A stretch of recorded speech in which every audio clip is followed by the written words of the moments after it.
Hey moguls, it's Dr. T here, and I'm coming to you with another upgrade session that I am doing utilizing the internal family systems method and approach to transcending trauma, dealing with all kinds of emotional issues, changing behaviors and habits, and ultimately transforming yourself so the rest of your reality can transform.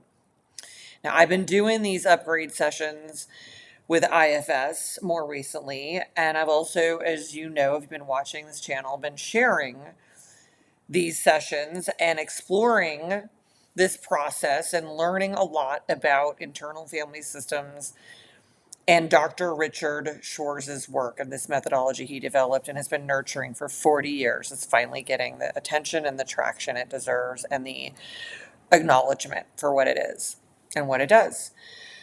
So I've been doing the process, which entails connecting, making contact with parts of ourselves that are inside of ourselves as our internal family system.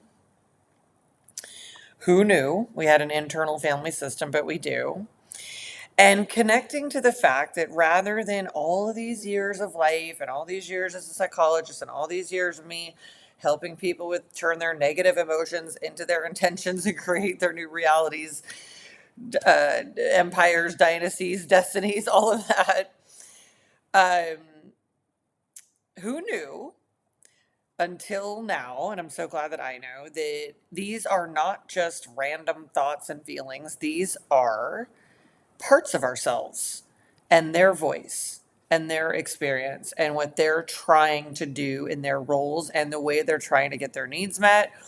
And in the way that we learn about internal family systems, these are parts of ourselves that have particular roles, either protectors, which are categorized as either manager types that manage us so that everything goes in a better way and we don't get hurt again, or firefighter types who come in if we get triggered and just like do everything they can, red alert, to help us with that pain, that struggle, that emotion, that potential negative behavior. And they just come in and they douse us with whatever we need to do. Go do some process, eat something, drink something, buy something, distract yourself with something.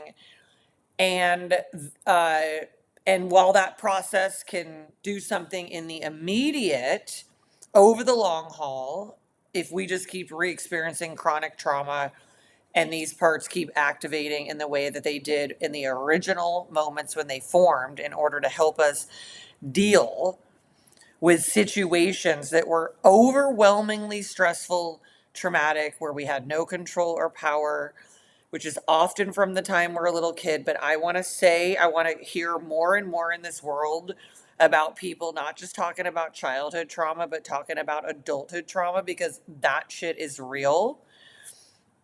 And while these parts have been probably thanklessly doing stuff for us our whole lives, and that's the exploration for us to figure that out and what's been going on.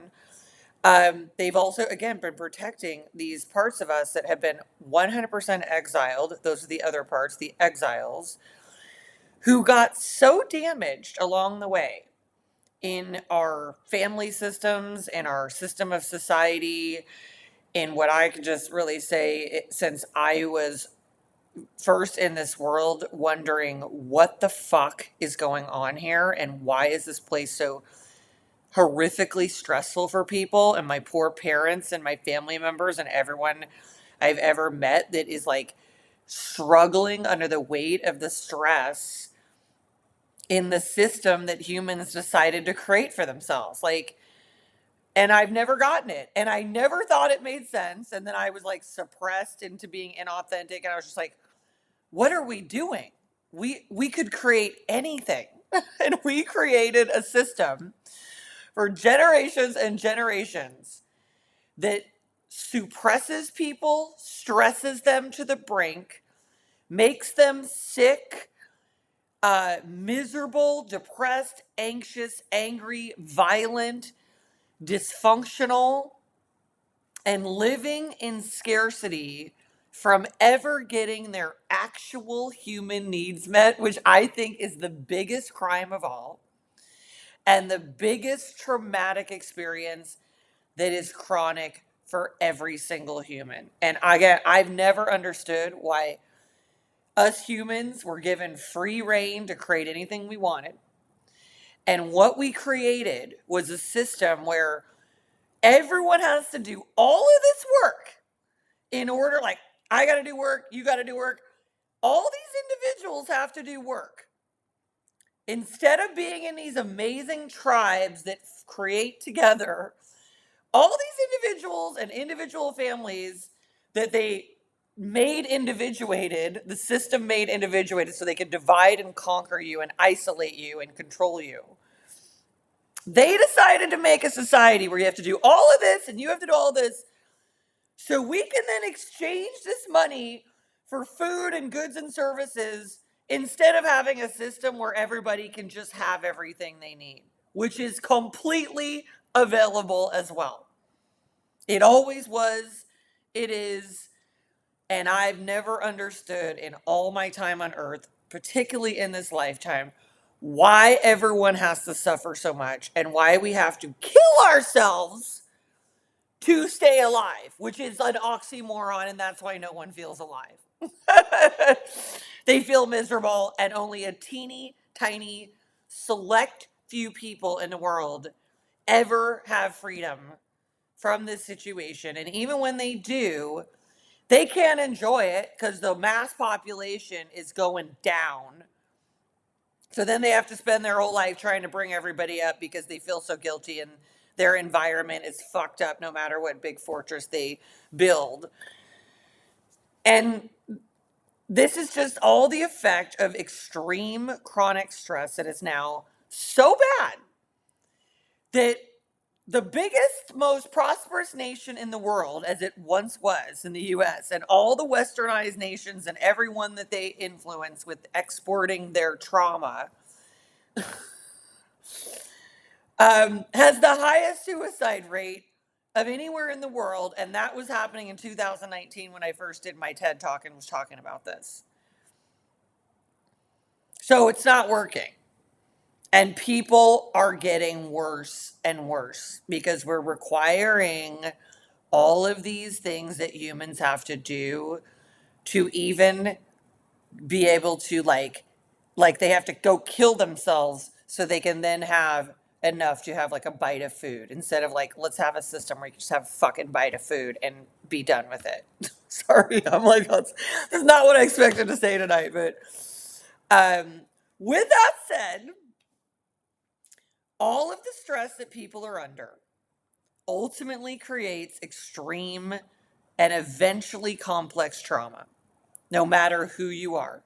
And as someone who has been a psychologist, a success coach, a leader, helping people uh, for the most part in my career who were high net worth or ultra high net worth. And that really showed me that no matter who you are and what you got 280 million in the bank and you are down the rabbit hole in the misery because of the trauma that people experience, which is why this internal family systems thing is so important because it addresses that, let alone the mass population who is so oppressed and programmed into this slave system, which is go get a job that has nothing to do with who you actually are as a human being and what your human needs are, and then go live it out so you can eat and have some basic stuff which never will fulfill your actual needs as a person and never will fulfill your self-actualization needs, which is the most important.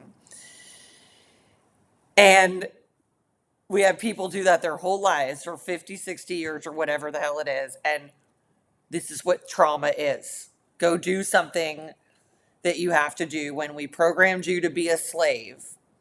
Instead of, we could have programmed you to be a free, prosperous human being, creating the reality that your human design system came in to create.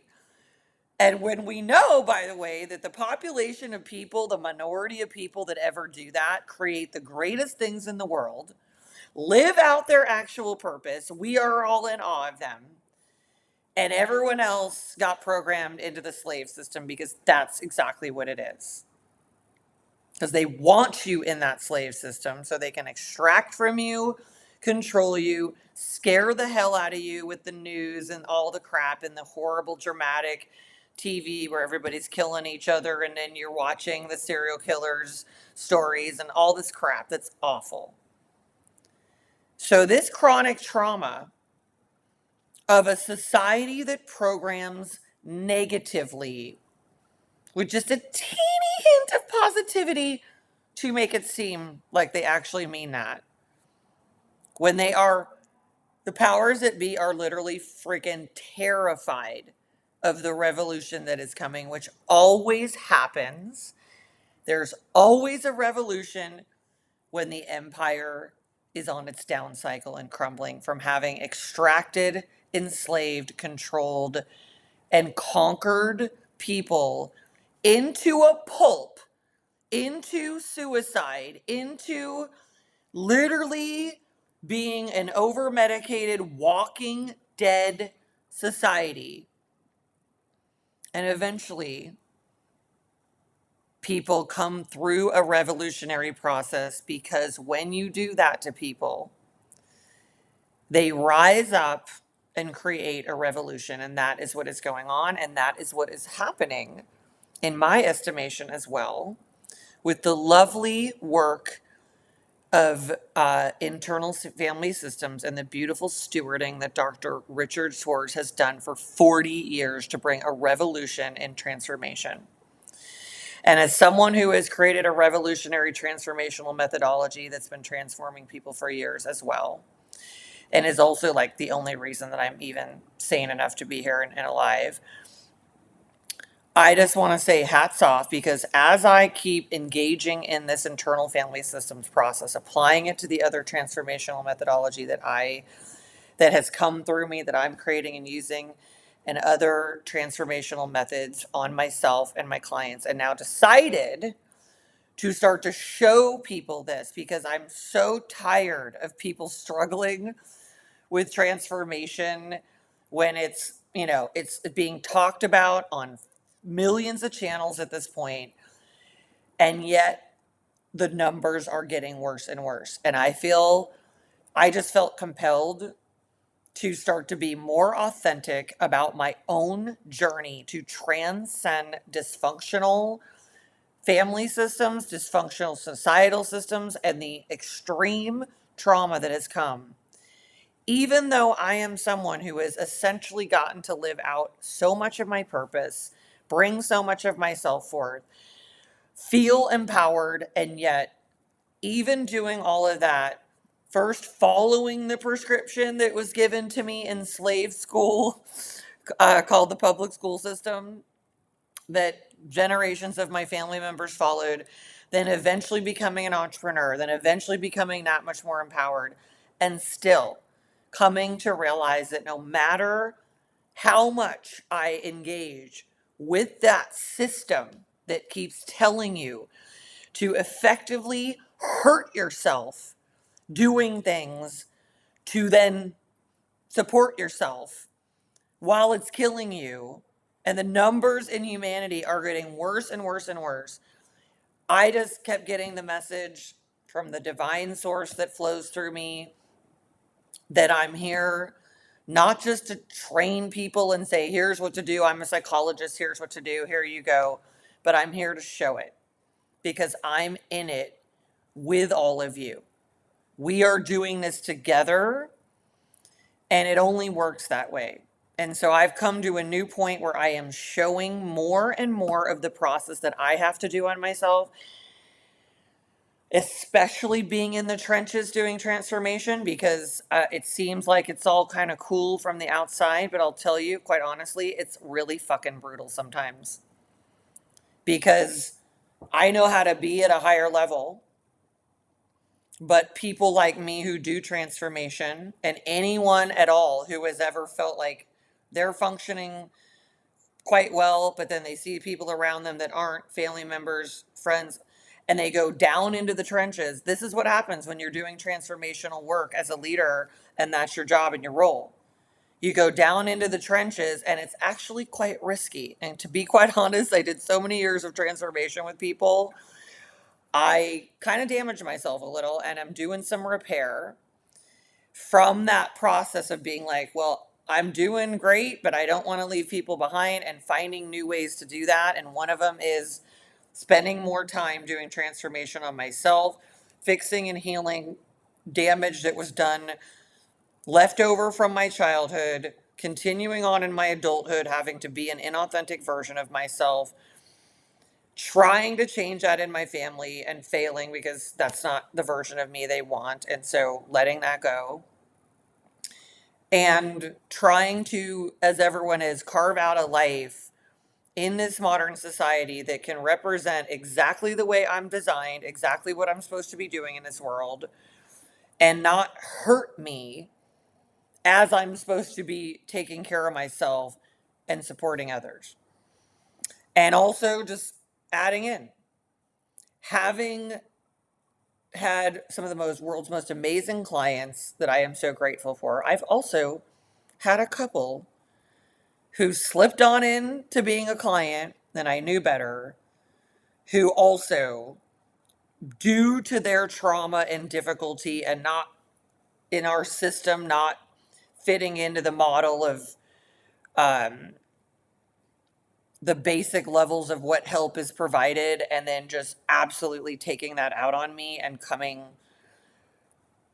let's just say, coming at me and feeling like I was a safe enough person for them to like take out all of their pain on and dump it on me while I was in the middle of helping them. I've had some traumas from being in the trenches, and it's no joke. Any of us who ever, you know, turn toward people who are struggling and are doing, whether it's transformational work or it's in your family or a friend or whatever, there's a risk factors.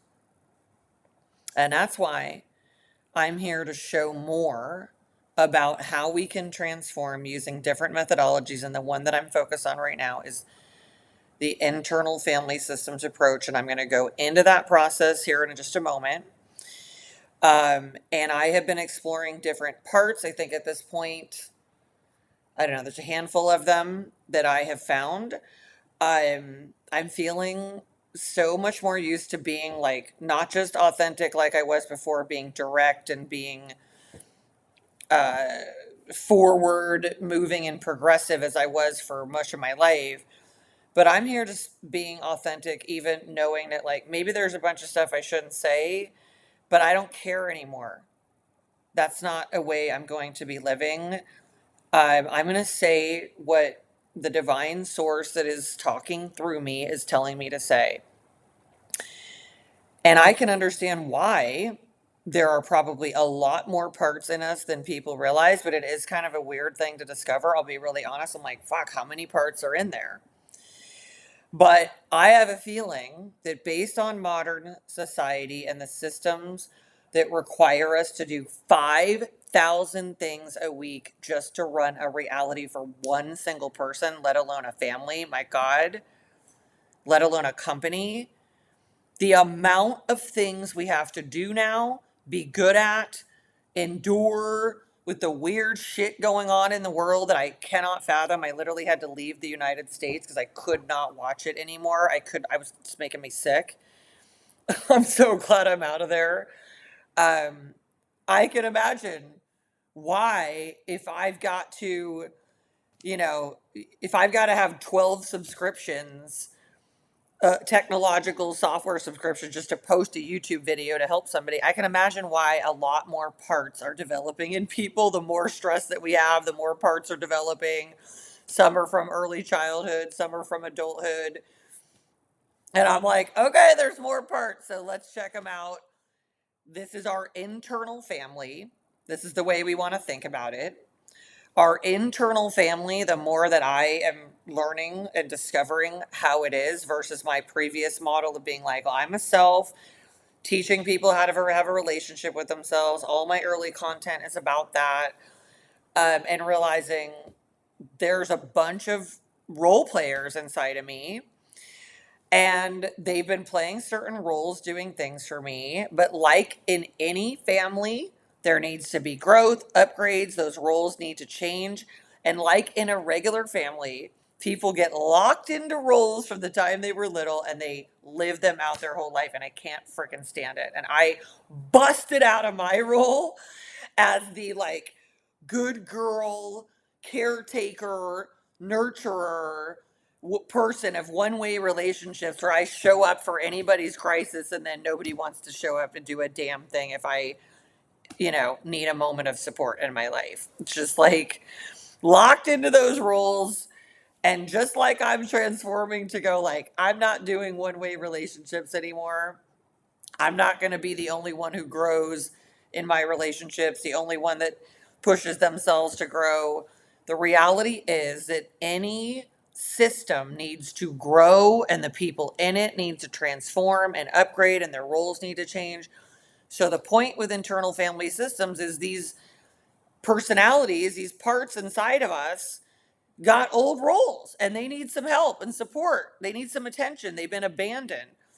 And the thought process is that the exiles have been completely abandoned and neglected so that we don't, show that part of us because we're told, like, stuff that in a box. And then all these protectors have to do all this work so that the exile inside of you that got injured whenever doesn't start to freak out. But it does anyway. And then the protectors come in, they do their thing. It's like a whole drama story. And then we wonder why our external life is just one big drama after the other, drama, trauma, reality. So when we give attention, we start to discover who these beings are, and we start to give them the ability to have their needs met, which is the most beautiful way I have ever felt to have my needs met, because I can just finally also say it because I'm in this moment of my life now. I was taught, as I'm sure every generation of people were, my family members were, the people that came before me and did their absolute best. I was taught, and this is what the society is and family systems, normal family systems are, to suppress your human needs in order to pretend you are someone else while you freaking implode. And eventually people do. And then we wonder why kids are getting shot in schools and all this bullshit. So with internal family systems, we get to give the attention to these parts and we get to have new roles decided. We get to explore our internal family, how they're working together, where they're having issues, just like any family system. It's fascinating. And I like, at one point I discovered I like literally had a team of 5 people, and I'll probably do that session at some point, running a dashboard system, running me and taking shifts, trying to protect me from something. I was like, there's a team of literally 5 people that are like representing a part of me that is like doing some protection for something. I couldn't even believe it, but it makes sense to me. So we explore these parts. And I'm going to go in right now to do a session because even though there are about 3 or 4 other parts that I would like to explore right now, while I am also tending to I think it's like 3 or 4 parts that I have made contact with, that I have helped transform, support them, put them in new roles, thanked them for their service, and have a connection with them, and am managing and monitoring them just like you would a team, an external team or a family. And I just want to also right here acknowledge them for their bravery in coming forward as they have to reveal their stories, their struggles, their traumas, and every effort they ever made to support me. And now having the attention that they always needed, which is a beautiful thing. And is telling me how this world is going to transform as each of us turn toward our internal family and lead it like the amazing leader of an incredible family dynasty, which is going on inside of you. So even though I have managing these parts that I'm connecting with, and I've got a few of them that I'd like to connect with, the one that is giving me the most indication that it needs some attention, and it also has to do with things that I'm navigating and doing in my life, and I want to do it from a higher level place, is this part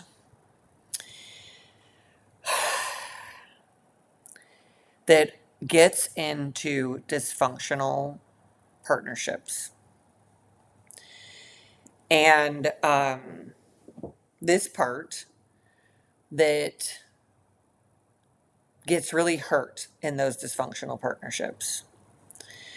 And it doesn't take anything away from the beautiful relationships that I have had in my life, because I have had many, be it like a romantic partnership, domestic partnership, friendships, professional collaborations. But I've continued throughout my life to get into dysfunctional romantic domestic partnerships, even though I literally have transformed myself through my entire life, transformed people to turn their relationships into power couple partnerships, and yet still have this issue going on, which is partly why I got divorced a few years ago.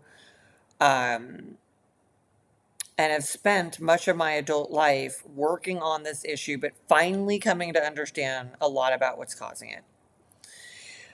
Because the truth is, if we have any sort of dysfunctional relationship with ourselves, we'll have it with other people. And I know that one of the core parts of dysfunction in my own relationship with myself, no matter how direct I thought I was, and no matter how independent and progressive and forward moving, was that I was in relationships in my life, in my family, in society, where I was made to be inauthentic, because that's just drilled into us. You don't even think you are when you are.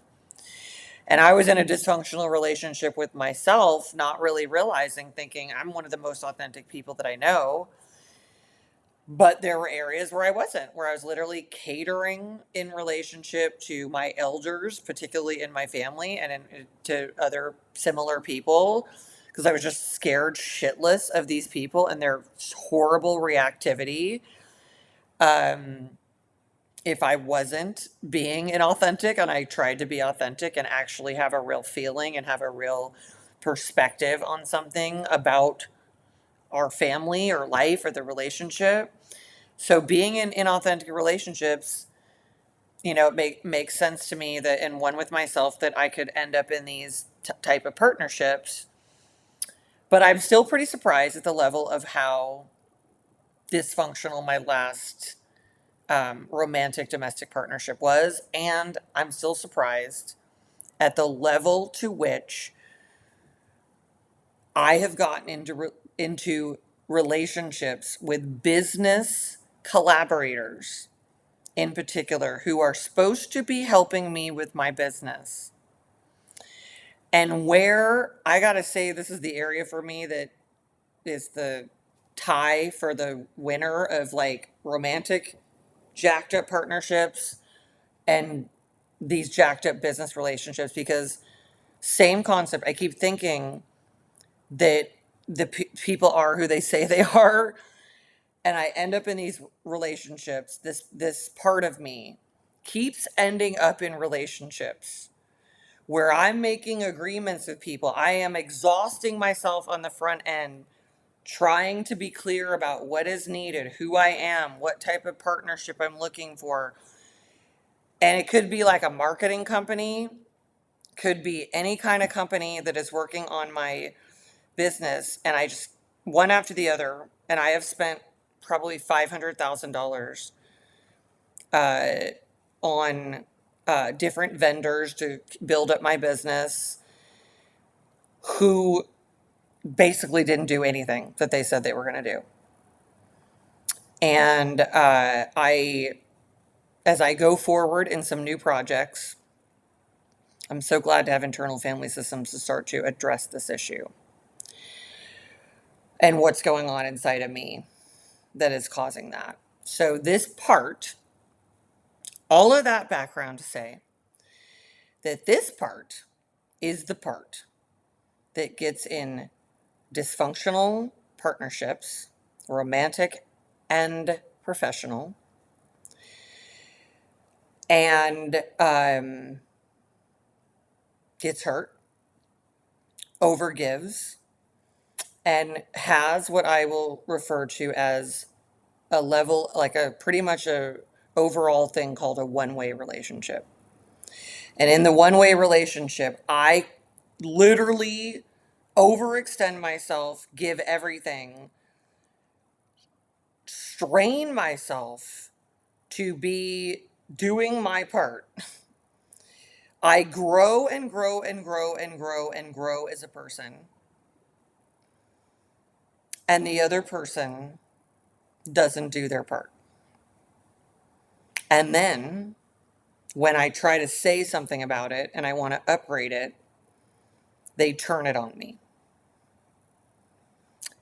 And these one-way relationships, these one-way partnerships is something that this part seems to continually struggle with, no matter what I do with the front end, no matter how open I am, descriptive, set expectations, all of it.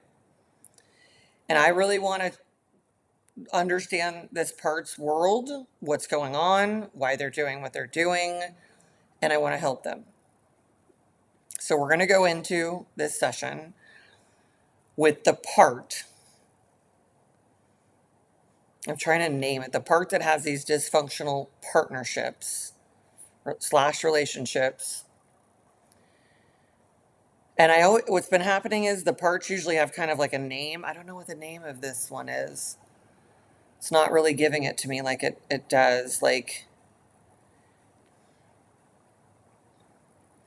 I guess the part is just called like the partnerer, the one who partners. So we're going to see what it's got going on. All right. So what I've been doing, I'm going to do it again, is I'm just going to like sit back. I'm going to put this over my eyes. So I go into the zone, and I'm going to be both the recipient and the facilitator. And what Dr. Richard Swartz of the Internal Family Systems Creator says is like, for the most part, this is best done when somebody's doing it for you, but it's also designed so eventually you take over and do it. So I'm learning to do both at this time. I want to give a disclaimer. I have not become a full-fledged expert of internal family systems. I am applying the methodology that I have been learning so far and having done with me, and kind of creating my own version of it. Knowing, go to this thing next, go to that thing next, go to that thing next. So if in any way, shape, or form I'm missing a part or whatever, I can appreciate that. I'm just willing that as I do it on myself, because it's been so powerful for me, I'm sharing this content, opening up this intimate experience, putting myself out there so that transformation can be seen more in demonstrations that I think people need. Because I, for one, can tell you that every time I'm, connecting to someone that's got a great success story, but I'm hearing about their success and they're so far down the road now and up the hill that they're just giving me the story of how it happened. And what I need to see, and I have a sense that other people need to see this too, is what's going on in the trenches as people are transforming. So here's what it is.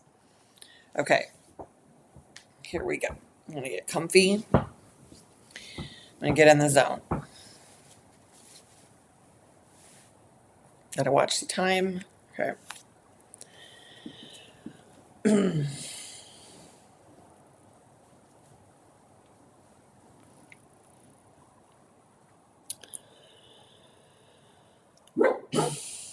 there's my dog. So I would like to call forth the part of me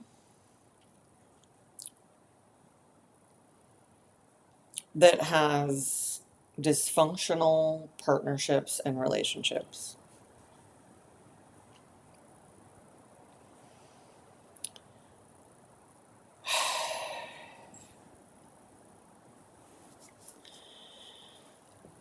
I would like to call forth the part of me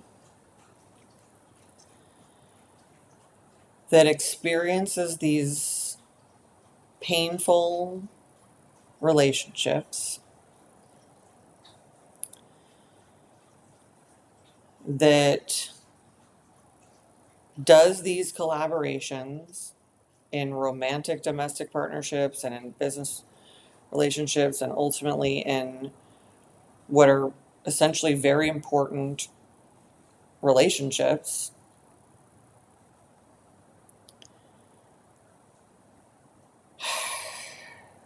And I would like to call forth this part of me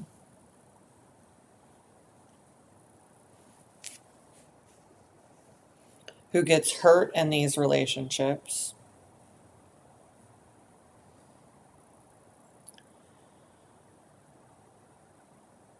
And I would just like this part to make itself known.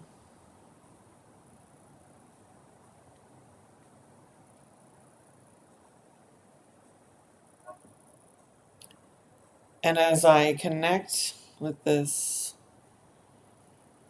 process, I'm very aware at this moment that I don't know if this part is a protector or an exile. I'm not really sure, but I'm just wanting to connect with it.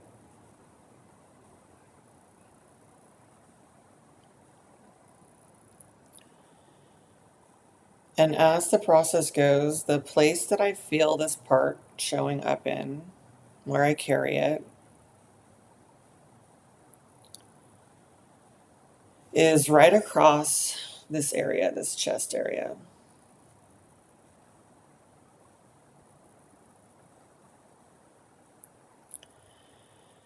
This is where it lives.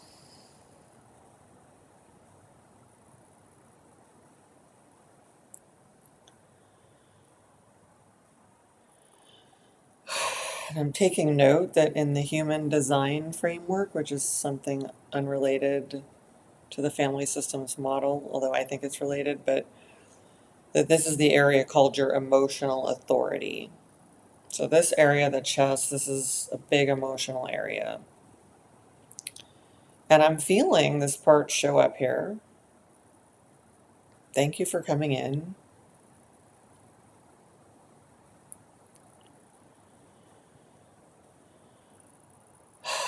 And what I'm feeling is how it takes my breath away.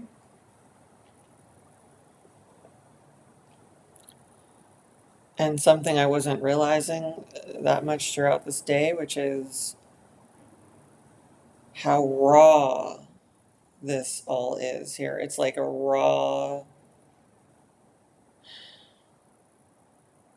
like this part lives here, but it is raw, like pulverized meat that is tender. Wow.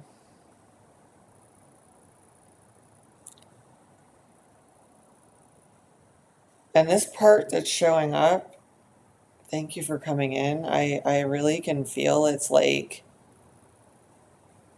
oh my God, it's like literally gotten, it's like been punched, stabbed, just, it feels like that it's got like thousands and thousands of stabs into this chest area.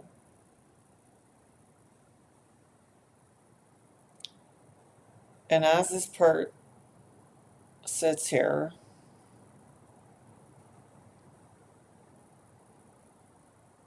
I'm just connected to where it lives and what it feels like.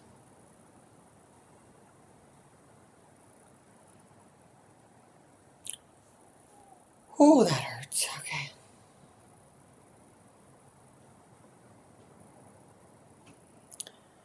And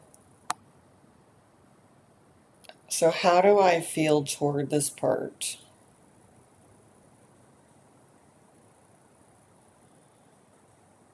How does myself feel toward this part?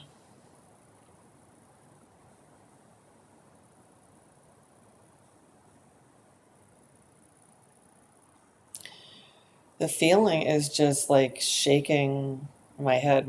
Myself is shaking my head like this is just the motion that's starting to happen. Like,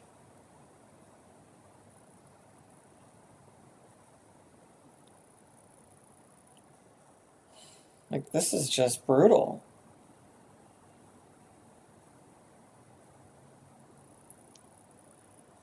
How I feel toward this part, it's just like, God, this should never have happened to you. Like, I can't believe you've been through this.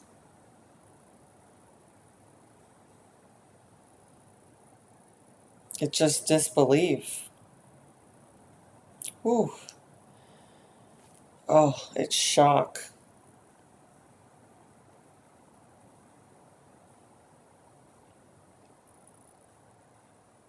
It's so shocking what this part has experienced. I can't believe it.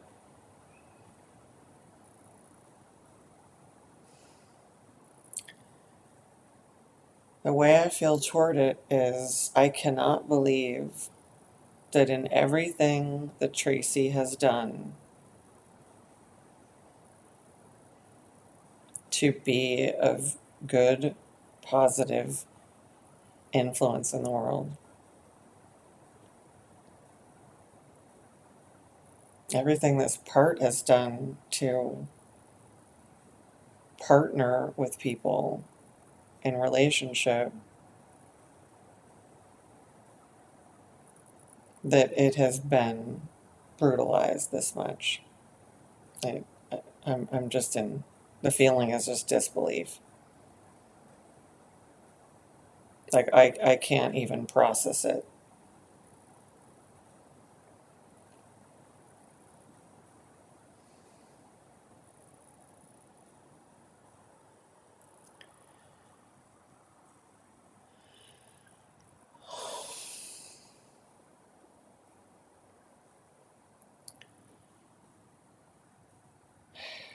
I just want to thank you for showing up here.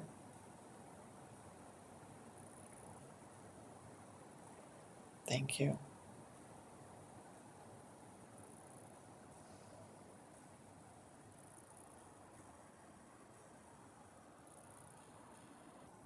I'm feeling the rawness start to relax a little bit as the part is starting to relax.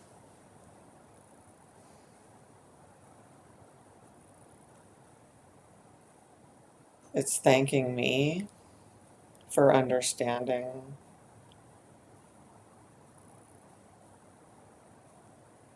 that it has been tortured.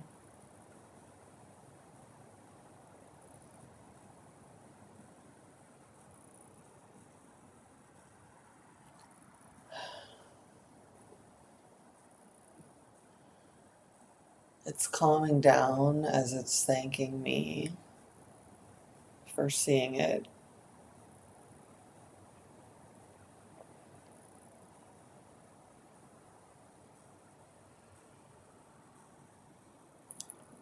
For recognizing it's there.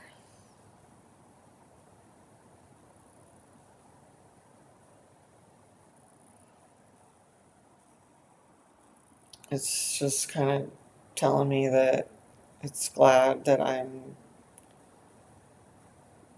taking some time with it,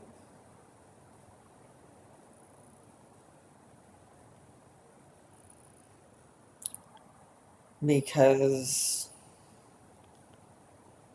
it's trying to go forward with me as I work on new things and bring new things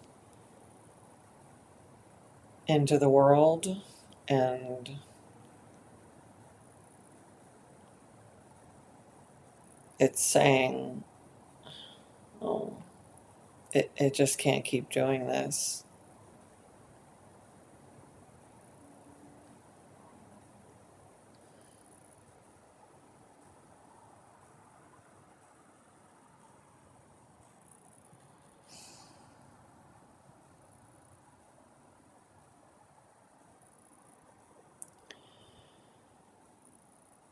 And I just want to invite this part to know that I am really here for it.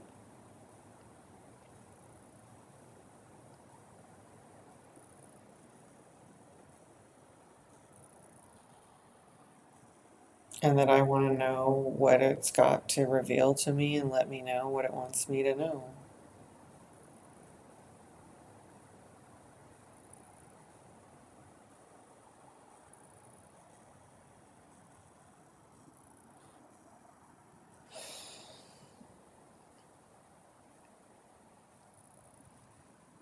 It just keeps like saying, I can't keep doing this with you. I can't keep doing this.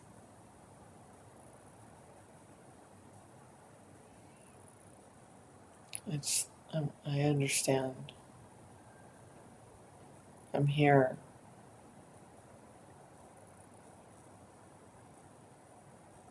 I am here to support you.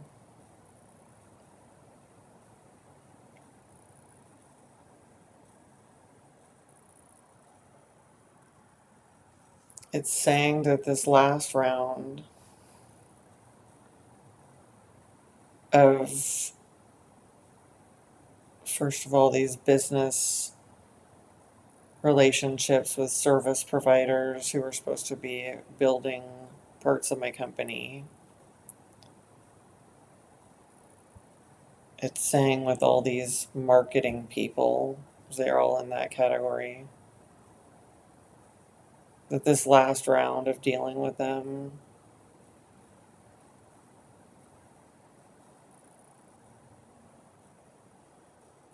just makes them not want to partner with anybody.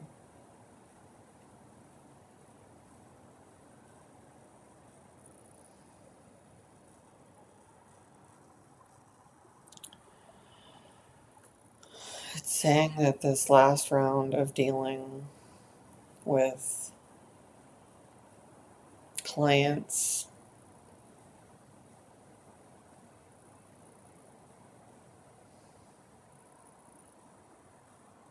where no matter how many amazing people were transforming, that the one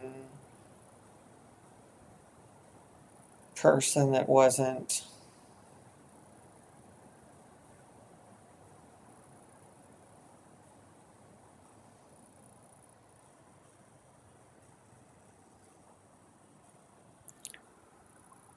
really made this part question whether or not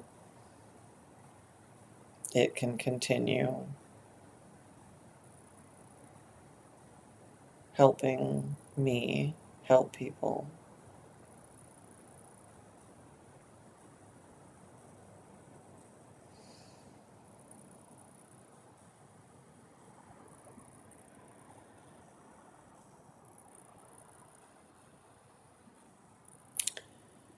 It's saying that this last chapter of going backwards or holding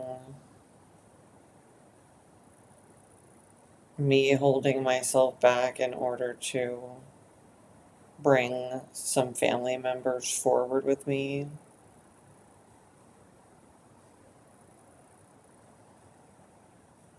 saying you're going back for people instead of going forward every time you make an upgrade. It's saying it almost killed me and I'm damaged.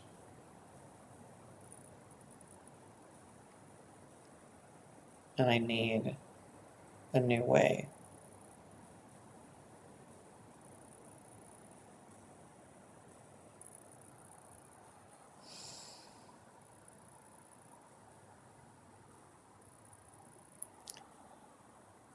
And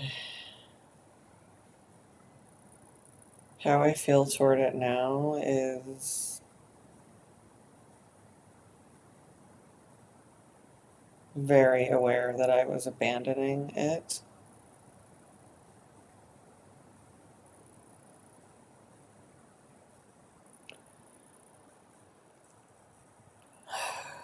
in the name of helping others.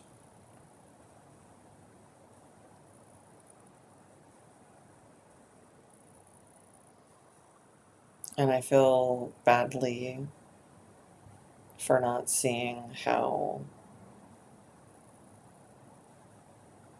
much damage could happen to it just through caring about people.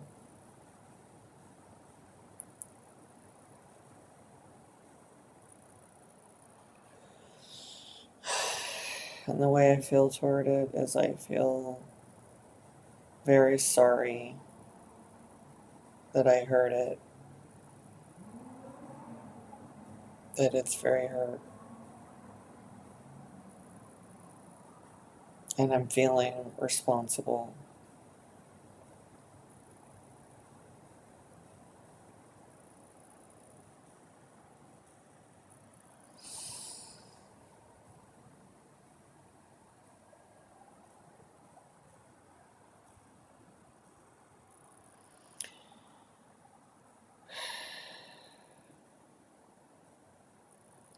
It's sort of sitting just right here now. It was all over, and now it's just sitting here.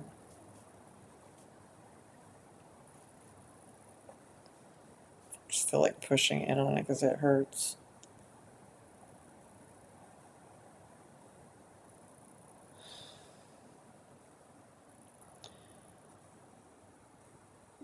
I'd really like to learn more about you, if you'll let me.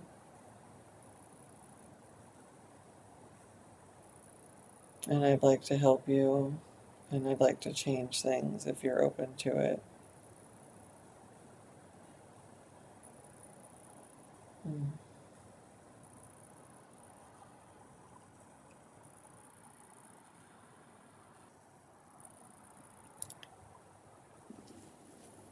This part is saying,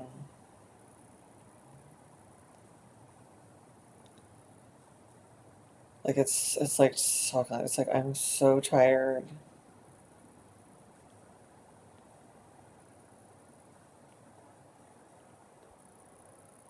and I'm as open as I can be while being this hurt in these relationships. So it's saying just don't expect a lot of me right now, but I'll try my best.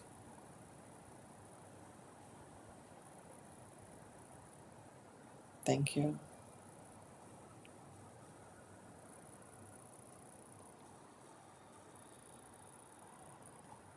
So, what I'd like to know is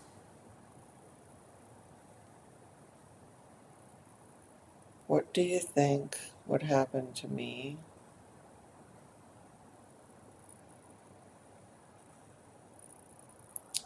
if you didn't get in these kind of relationships?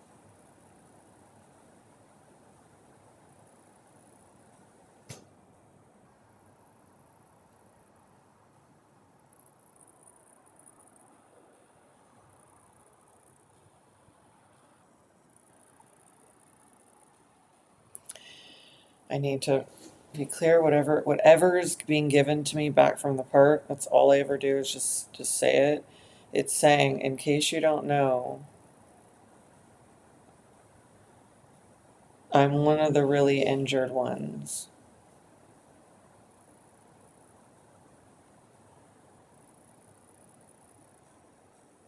Which is okay. So this is telling me as I do this process on myself that this is an exile, and I don't know why I was thinking it was a protector.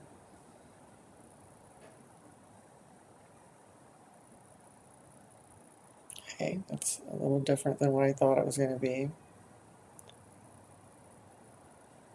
It's saying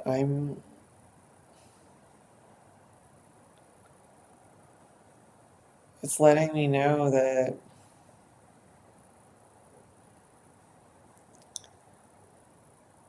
it feels like it doesn't have anyone protecting it, and that's why it keeps getting injured. Doesn't understand why. No one's protecting it.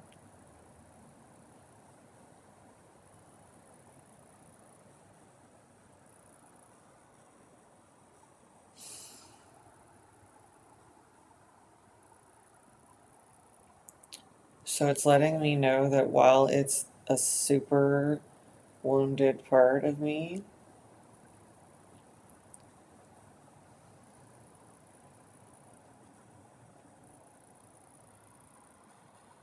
it's been trying to play both roles. It's been not trying, it's been dealing with the fact that it's the injured party and also trying to be a protector of itself and me.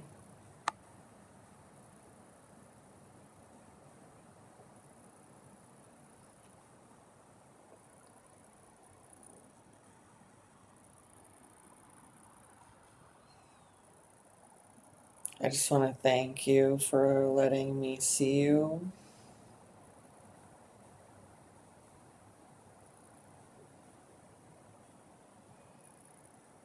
And I'm going to navigate through my best capacity right now, as I am also learning to be in my most highest self and do this type of process to support my internal family members and especially you.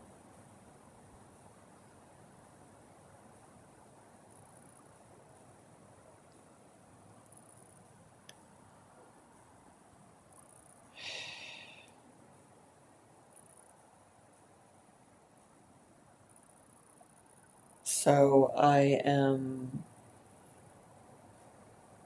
curious.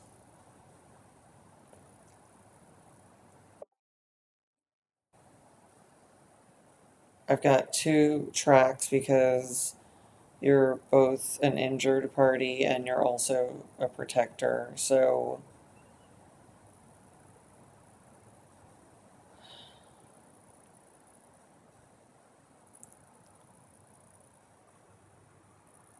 when did when did when did these injuries first start happening?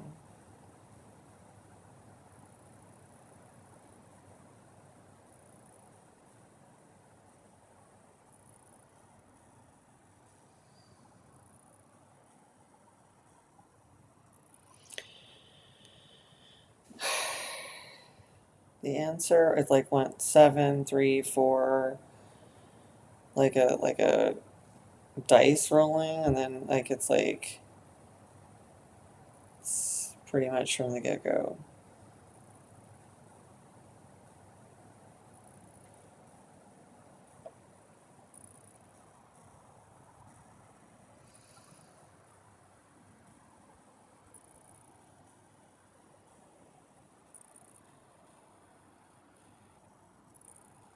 And just so I know, what age do you think I am?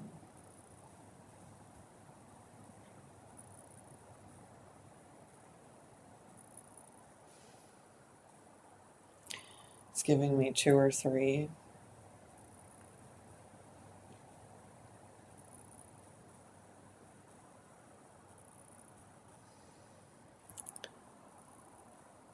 So, what I want to let you know is that I am actually, at this point,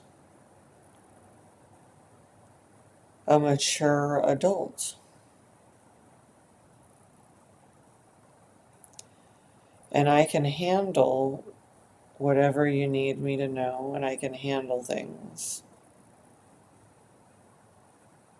And most importantly, I'm committed to handling them more and more.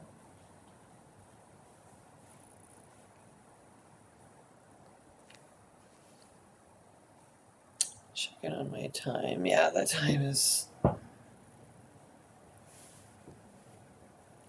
almost over, so I'm gonna take a moment and then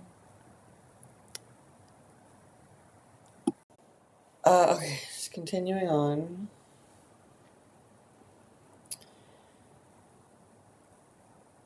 So yes, I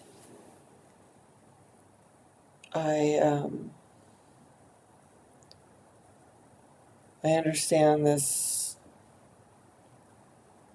experience and this role you've been in. Goes back between me being 2 or 3. Yeah, 2.5. Okay.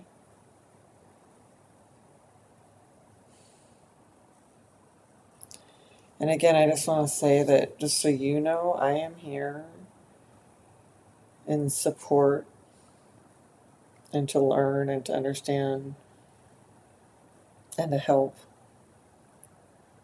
And I am actually a mature adult. And I can handle whatever it is that I need to know and whatever I need to do to make it better.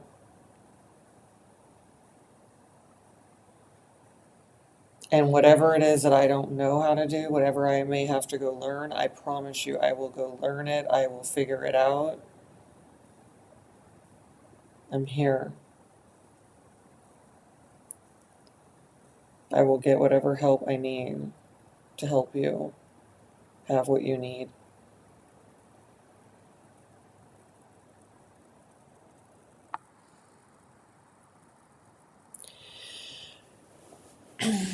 It's saying that would be really good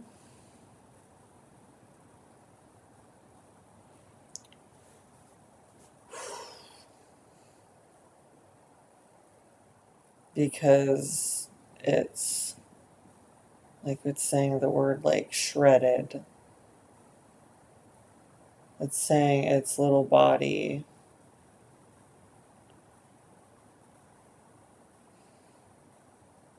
it can't take it anymore.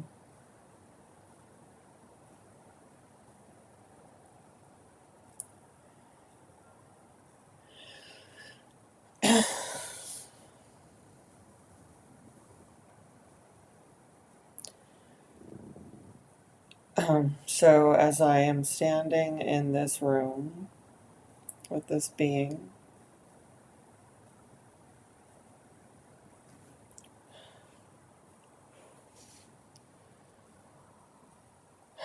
it's come into clear focus that this little being is in a crib.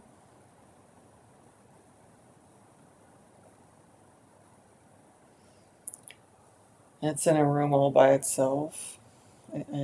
I see you.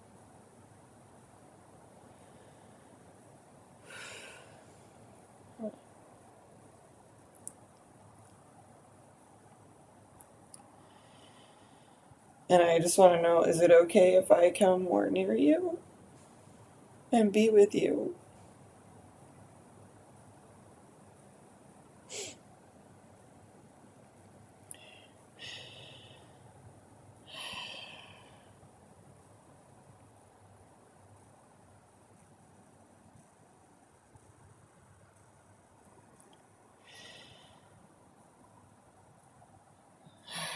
It's saying 2 things. It's saying sometimes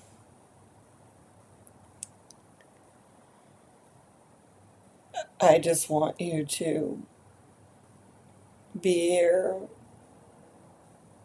soothing me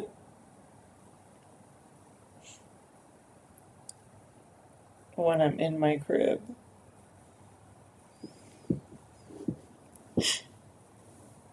And sometimes I really want you to just come get me and give me what I'm needing.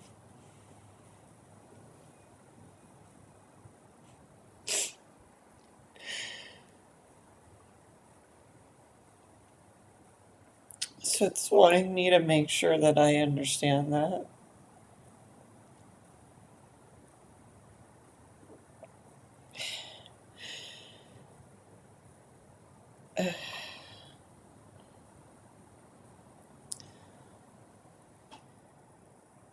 So right now I picked it up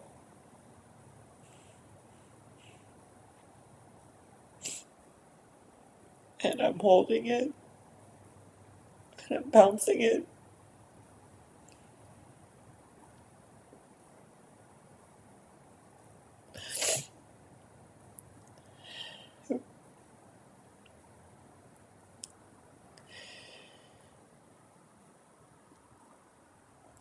And I I'm here and I want you to tell me what you need me to know. Okay.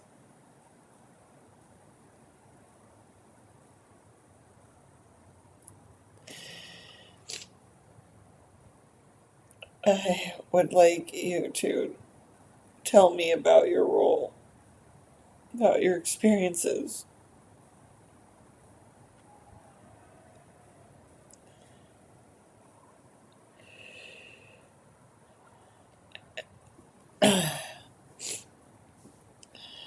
Now I'm sitting down in a rocking, a big, uh, like fluffy, like rocker, like recliner rocker. And it looks like this one that my dad and mom had when they were together, this big green one.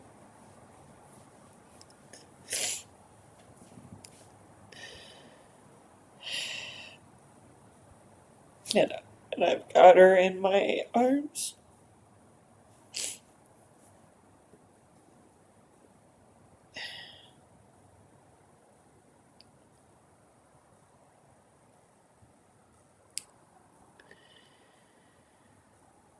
And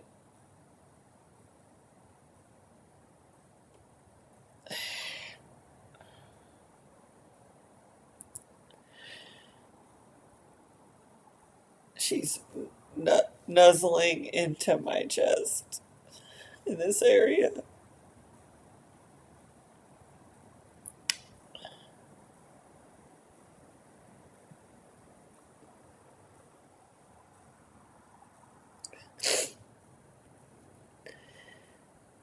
And honey, I, I really want to know what you need and what you need me to know and what I can do for you.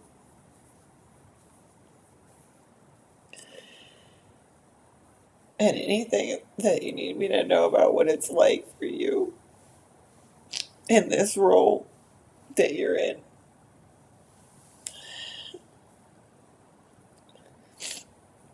I'm here for you.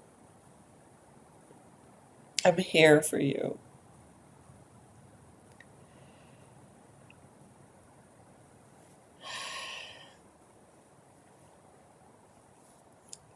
It's it's pretty challenging for this part to talk because she's so little.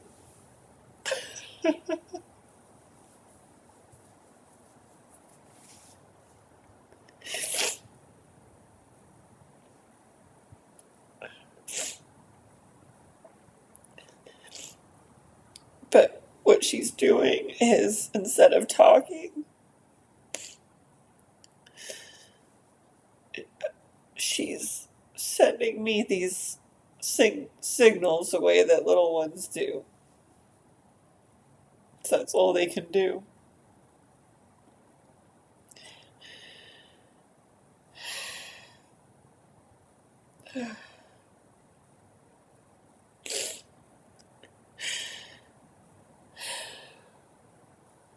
And the signals that she's sending me are saying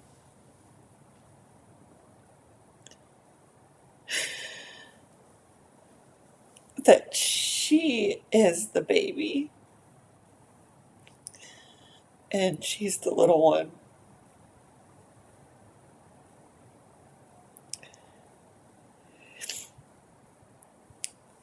And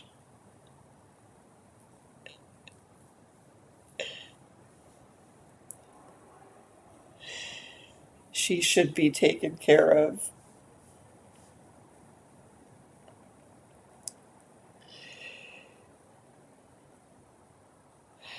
But she knows that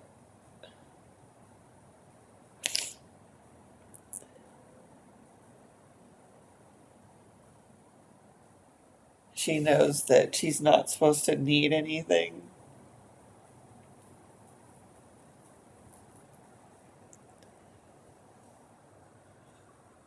And so she's trying to be the strong one, and she's trying to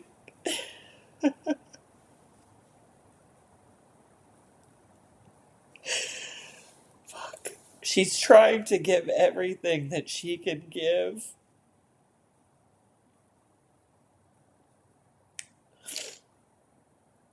so that her mom and dad aren't hurting or feeling bad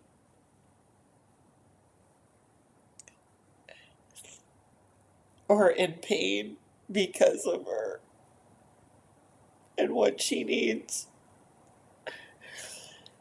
Fuck.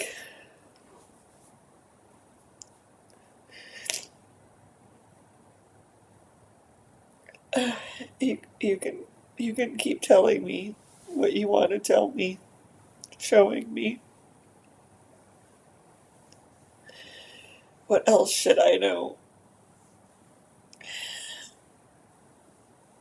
I'm here for you. I am here for you. I'm here for you. I'm here for you.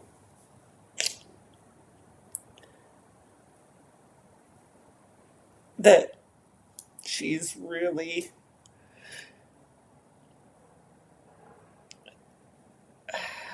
she's doing everything she can to be strong and good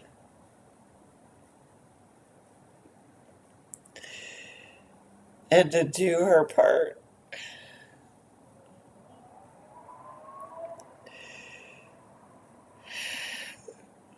and to help.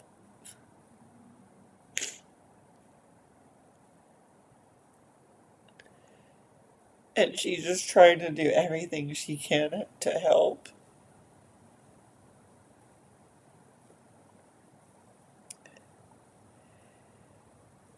Everything that she knows how to do. But she's little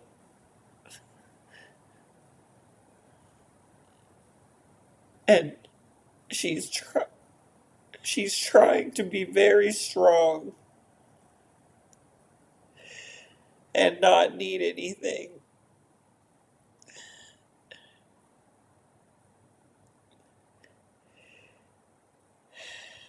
to have a good relationship with her mom and dad.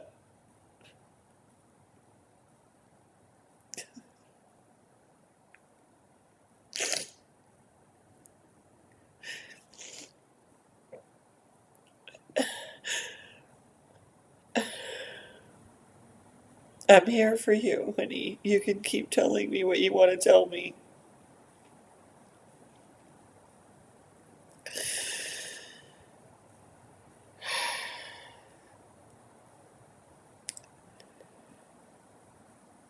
Her signal that she's sending is saying I'm trying to give literally everything I know how to give.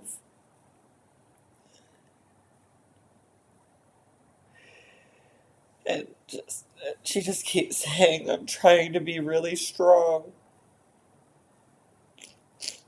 and not need anything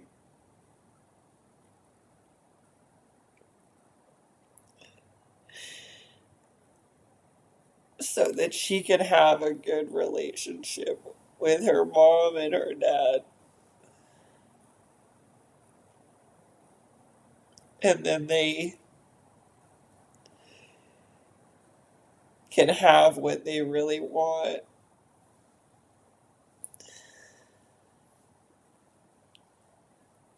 because they don't want her to need anything. So she's really trying not to need it.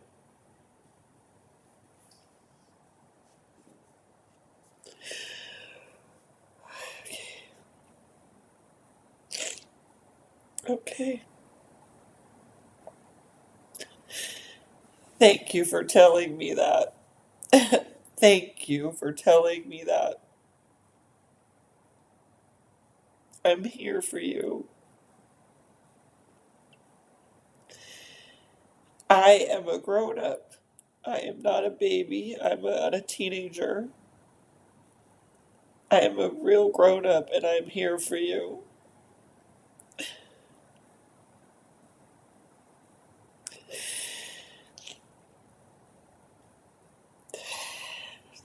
I really appreciate you telling me that. And I really appreciate everything that you've done in your role.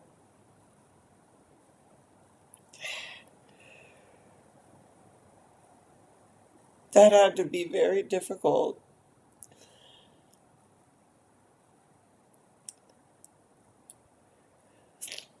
Can you tell me more? Do you want to tell me more?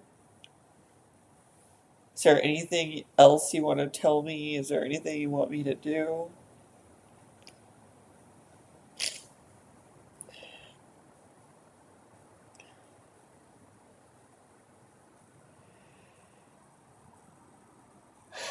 She's just signaling that she wants to stay in my arms.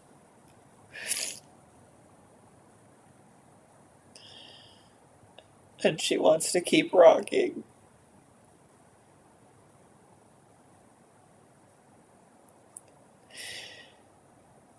And she's just signaling to me these things. She can't really articulate them any other way.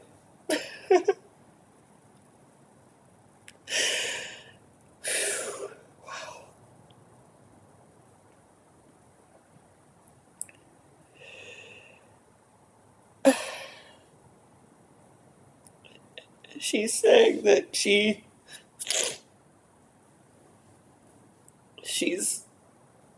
signaling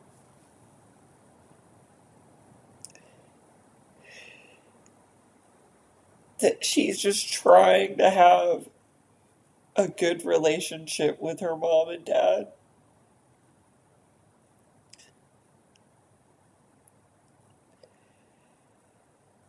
And the other people in the family.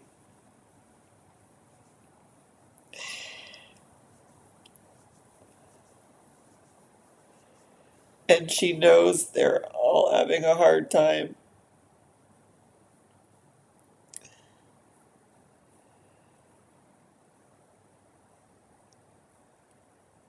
And she feels that if she doesn't need anything and is just strong,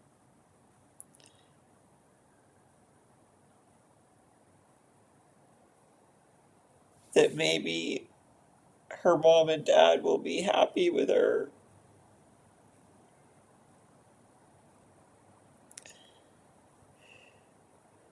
And she could have the good relationship that she really needs and wants.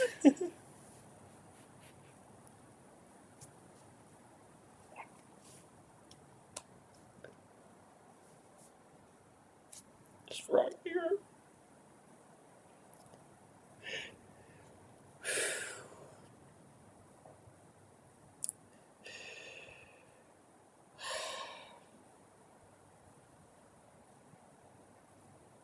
Just patting her.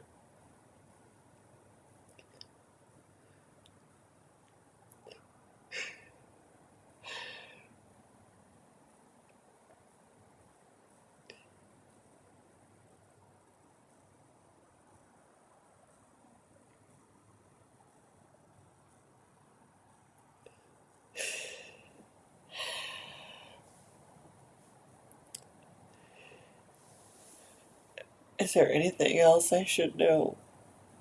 about you in this role, how long you've been in this role, what this role is like for you.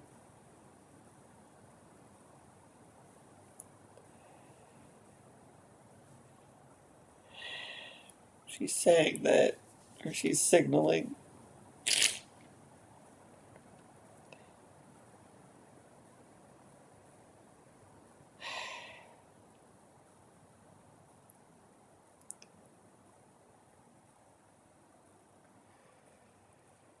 A couple of things. She's The first response was that the role is hell,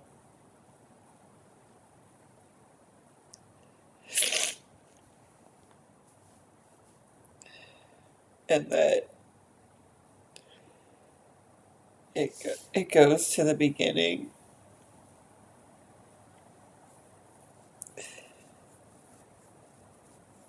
knowing that her very existence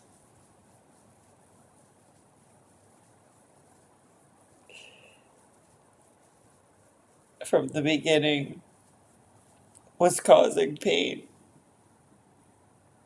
to her mom and dad.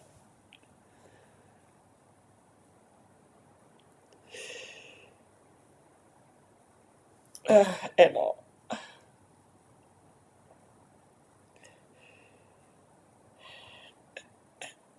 it's like burying her head more here. She's crying.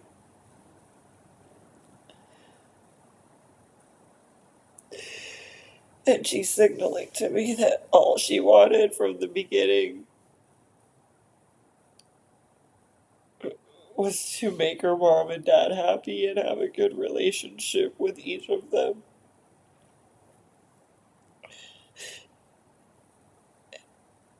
And to give both of them the family they always wanted but didn't grow up with.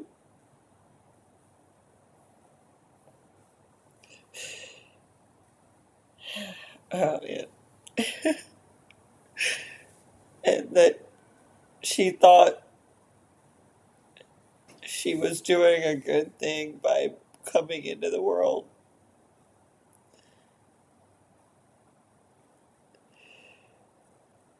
to show them both also what a good relationship is.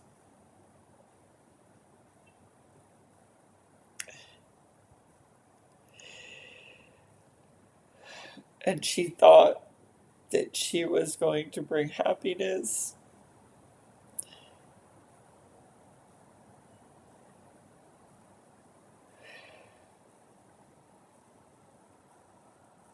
And she's very sad that her very presence is hurting her mom and dad and making a bad relationship with them.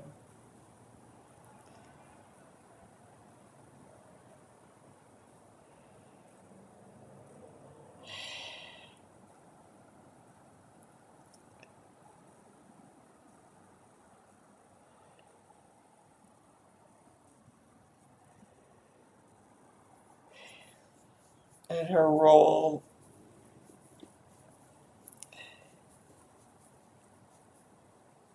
is always to let the other person have what they want,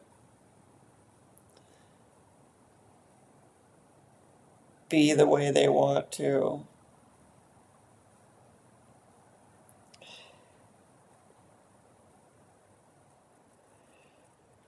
And her role is to not need anything and deal with it.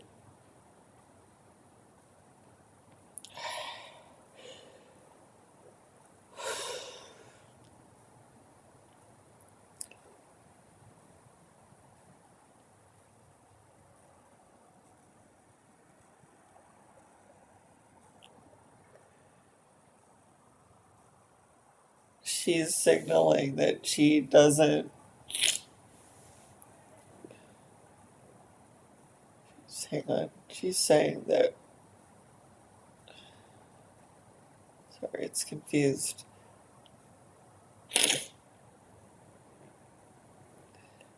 Okay. That when it's the most important type of relationship,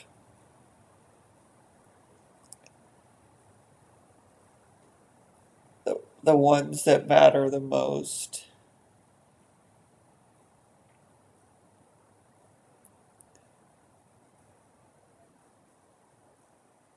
that what she knows to do is to not need anything and act strong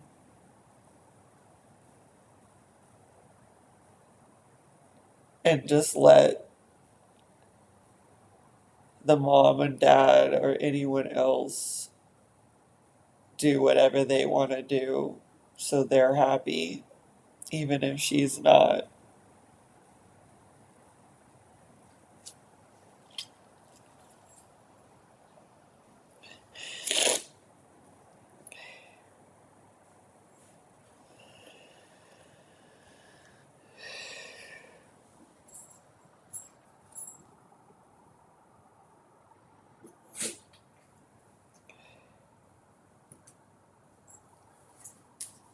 Is there anything else that you want me to know or you want me to do for you?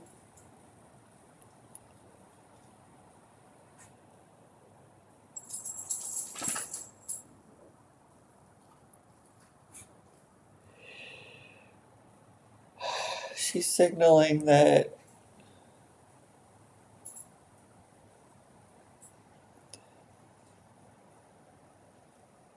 she keeps trying to have good relationships,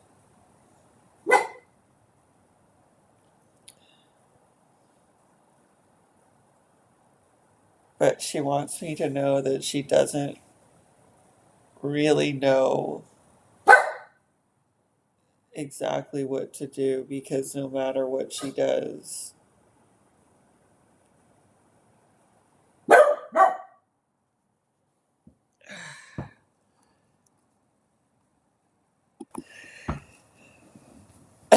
uh,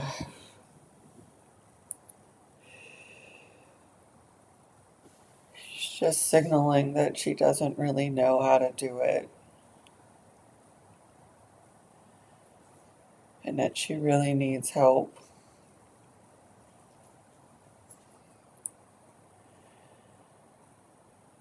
And she really needs to be with people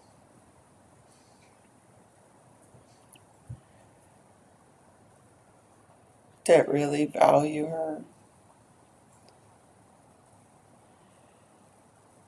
that really like to give to people, that like to be close,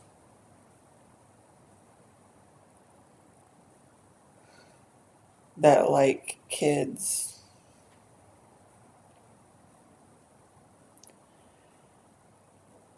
that want a good connection,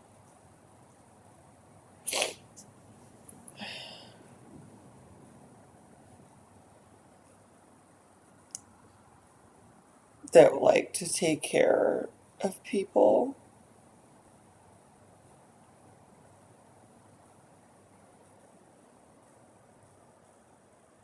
that care about what she needs,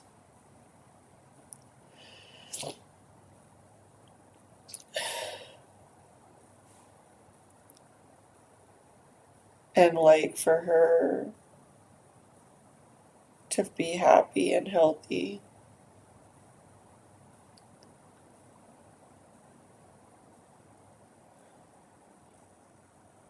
and like to be actual partners in life.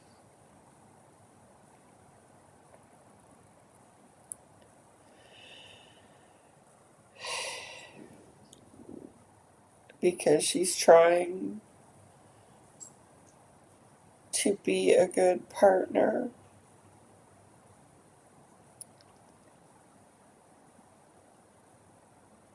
as a little girl with a mother and a father.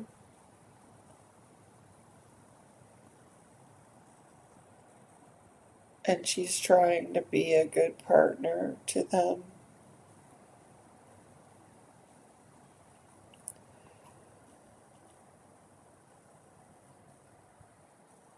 And she would like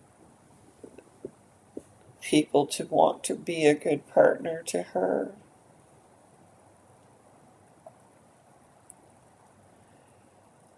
And to do their part as the mother and the father.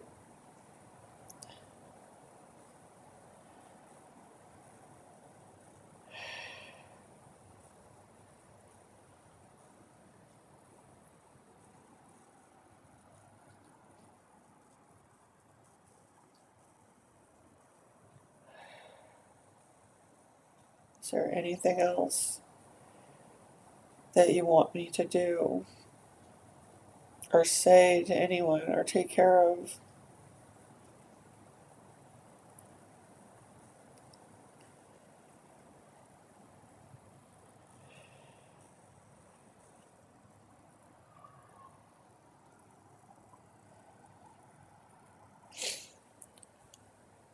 She's just saying that, or she's signaling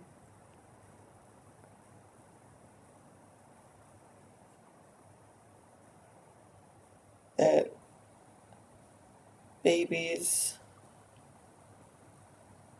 and little kids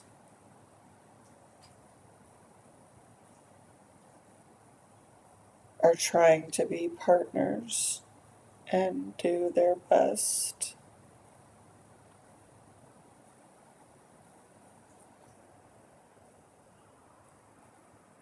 And that they want to be partners with their mom and dad.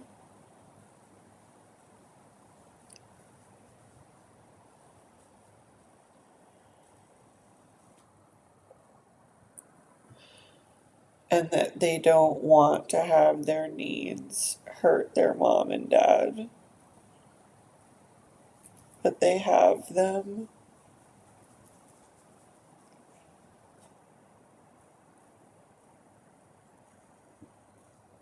But they have them.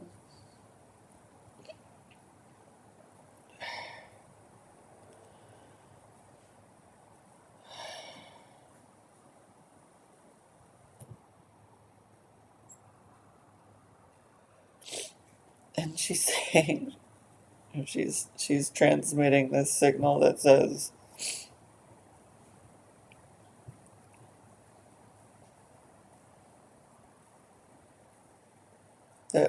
that moms and dads uh, that moms and dads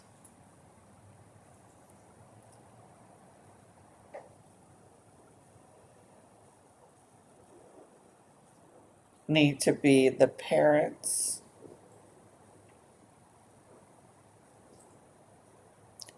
not the kids trying to be the parents.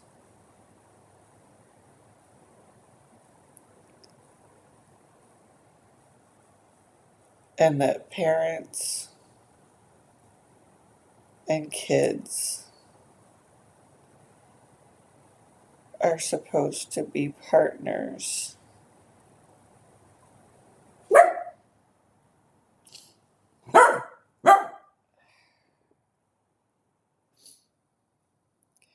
They're supposed to be partners.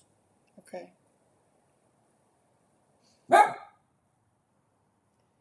Is there anything else?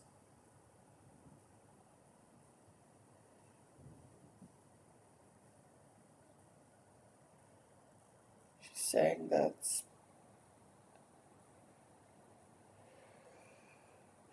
just kind of starting to fall asleep because she's feeling pretty tired.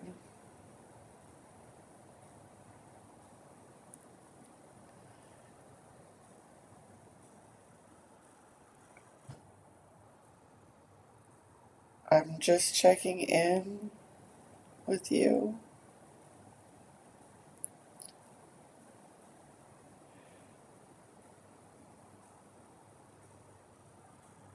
to let you know that I'm here and I'm supporting you and thanking you for all of the years that you have been in this role.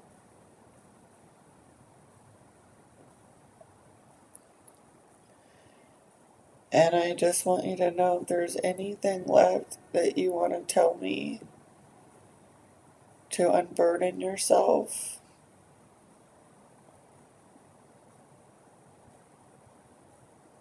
we could do it now or we could do it in another visit that I make with you.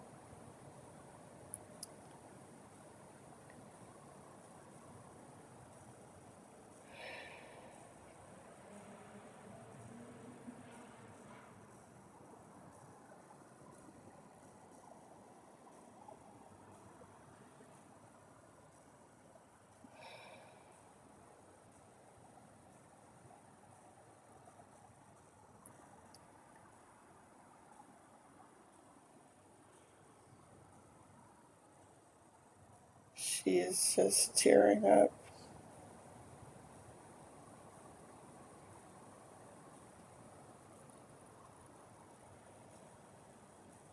And she's just crying.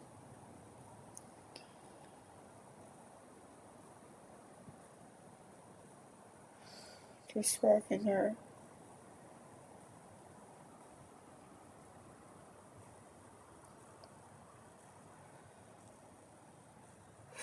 It's okay.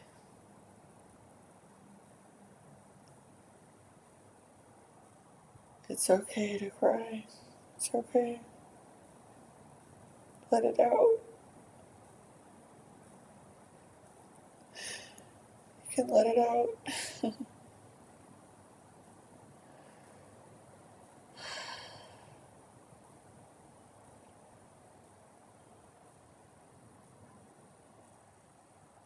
Oh, it's okay. It's okay. It's okay. You can let it out.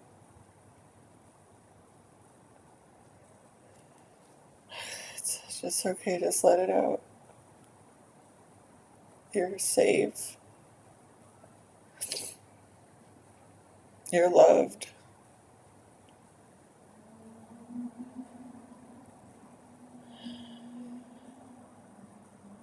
You're, you're a really good partner.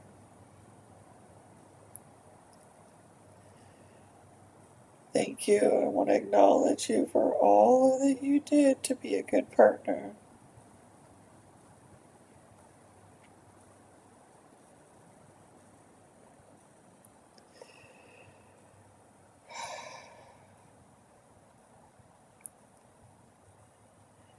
You did so much, and you are a good partner. You did everything you knew how to do.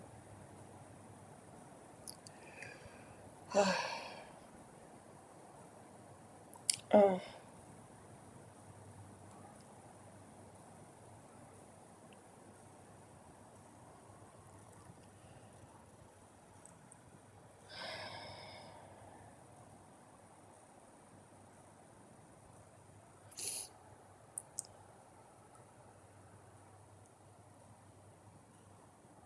I know you're feeling a lot right now,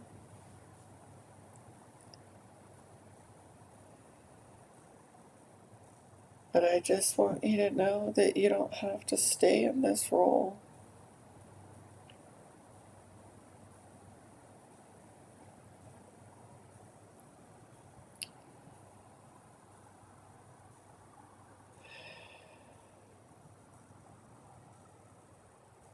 And we can sort that out right now, or we can do it in another moment.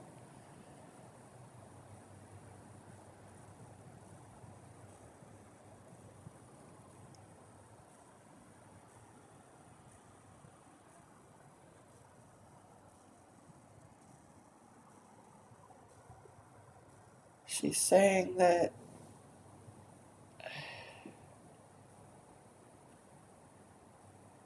she wants to change her role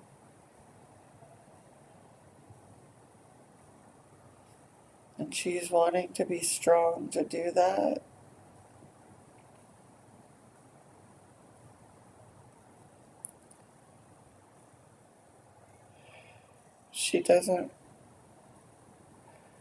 She really doesn't 100% know what she wants it to be instead. And it's okay because you're very little. You're not supposed to know all of this. But whatever you want, you can tell me. You can show me.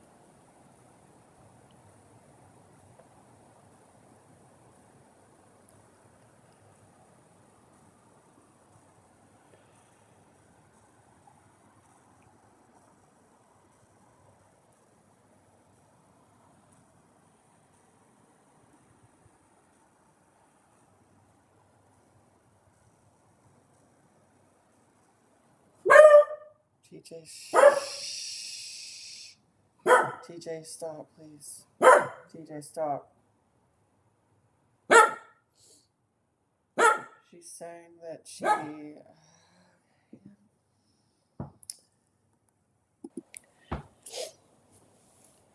Uh,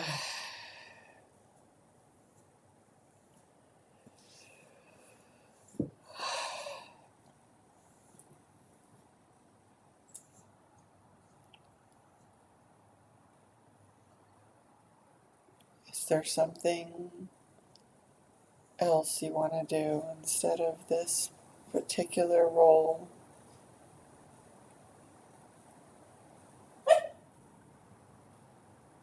Is there something you want to do instead?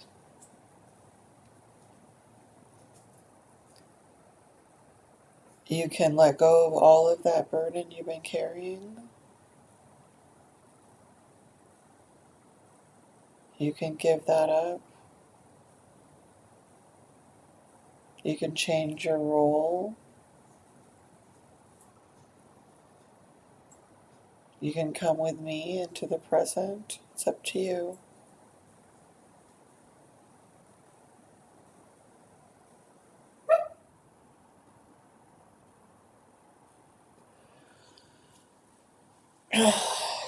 She's signaling that she would like a new role.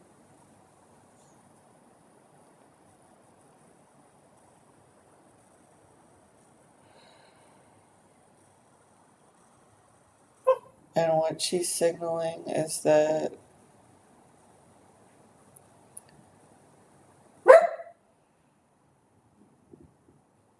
what she's actually right now, she's actually talking.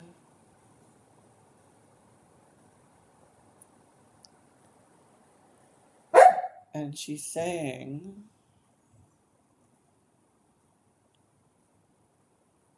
she's like getting up. She's like trying to she's like standing a little. She's looking at me,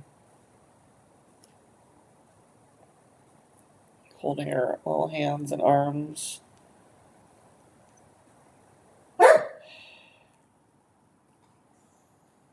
And she's saying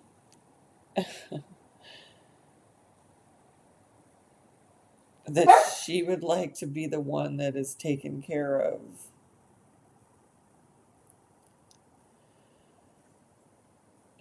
And she's saying that she knows that she's done a lot of taking care of other people in all the ways that she tried to just be strong and not need anything. She's kind of wobbling back and forth. She's saying, I would like to be taken care of. I would like to know what that is like. She's kind of bouncing back and forth.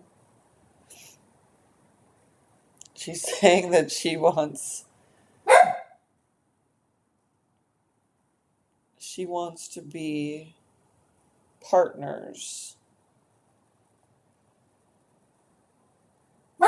where someone else also takes care of her. She's just kind of bouncing back and forth. She's kind of getting excited.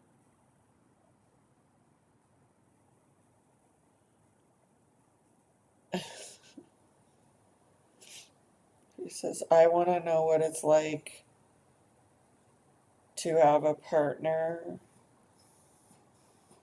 do their part.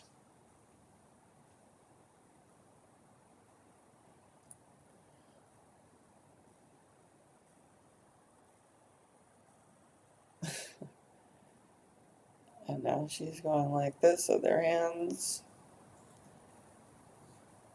I would like to receive support.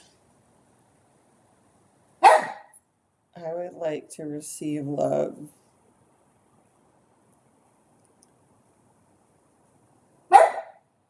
This is what's going on right here.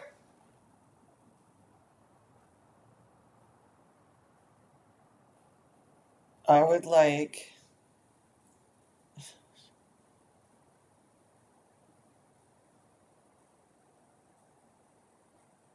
for people to do what they're supposed to do. And I can just do my part. And they can do their part.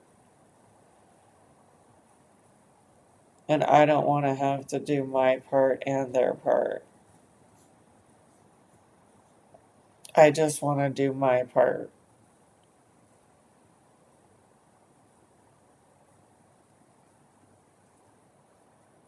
Oh, she's doing this again.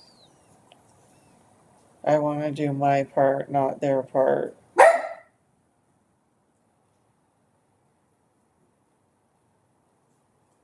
Partners. Your part, my part, your part, my part, partner, partner, partner. This is what she's doing.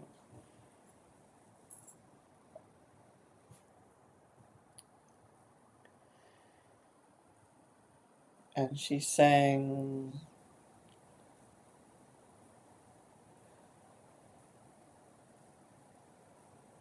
in her new role, she's looking at me straight in the eye. In her new role, she has good, responsible, caring, fun partners who like to care for her.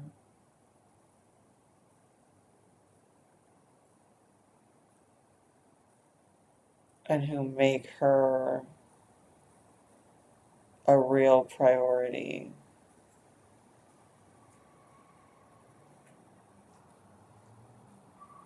And she would like, she's doing this now, both hands. She would like partners who can really be her partner.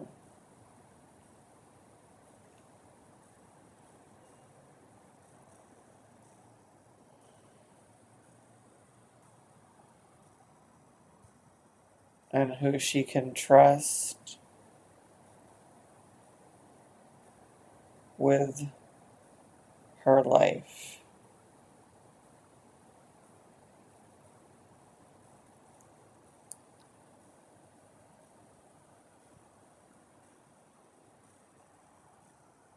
And she wants people to be good partners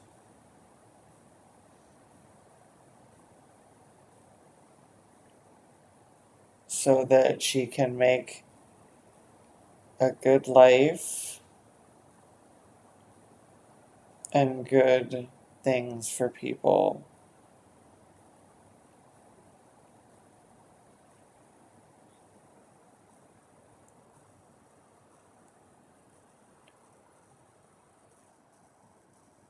And she would like to have the role of having other people be the strong one, the caring one, the sharing one, and be happy that they get to partner with her.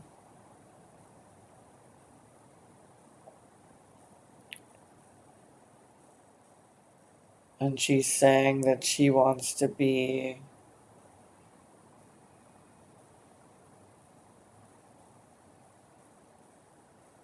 the representative of good partnerships and relationships.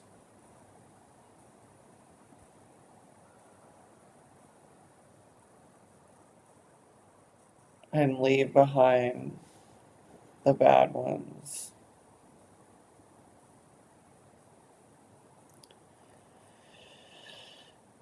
And never go back to them again.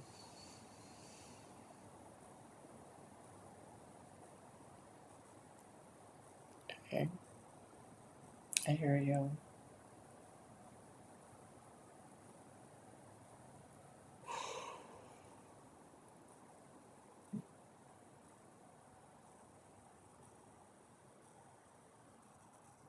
And would you like to come with me into the present?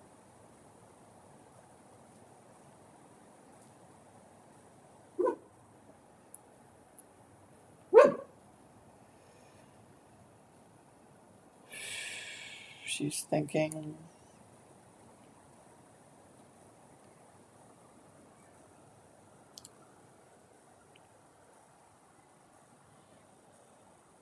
She's thinking.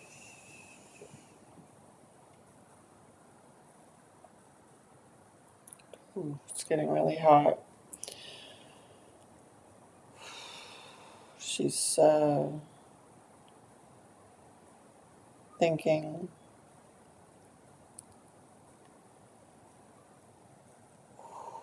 Oh.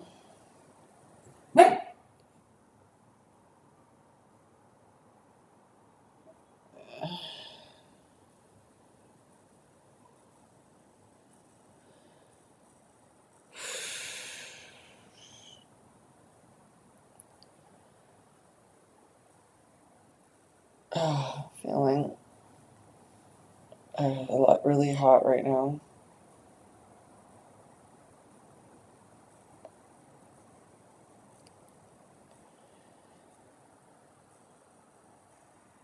And she's saying that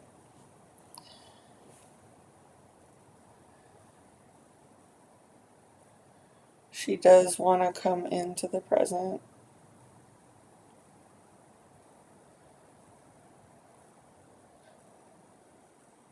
if I promise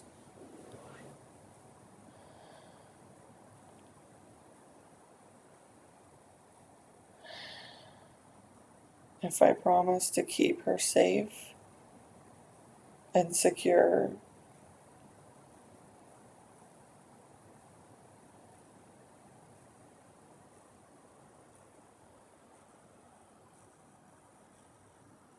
And healthy, and to have what she needs there.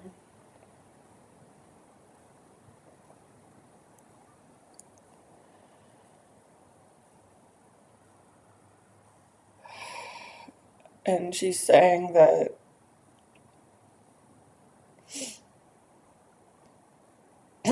she wants to come, and the last thing that she has to do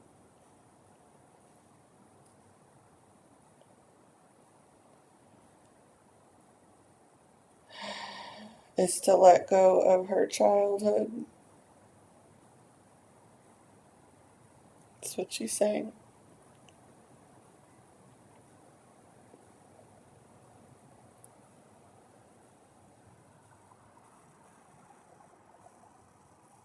And that she wants to unburden the fact that she didn't really have one.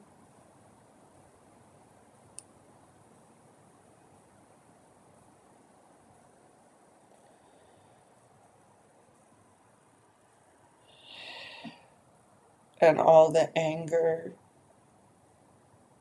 and rage that she feels about that.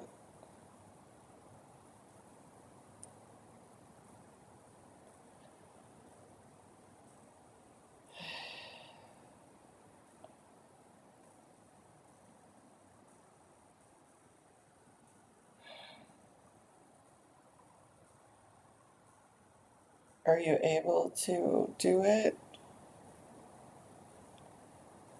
Are you able to do it? Do you need me to help you? Are you ready at this time, or do you need more time?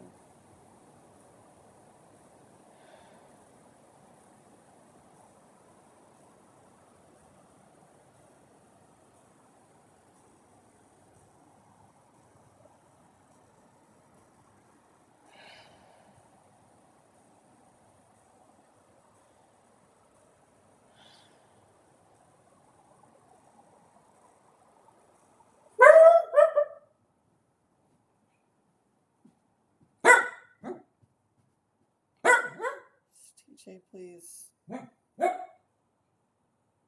more time.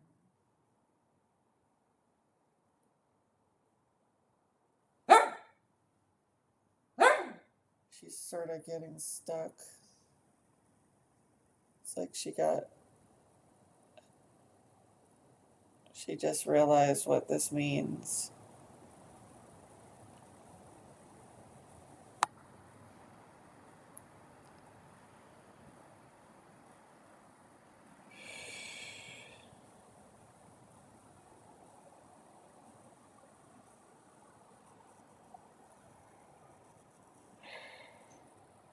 No, if she can do it yet. What does she need? What does she need? What does she need? What do you need?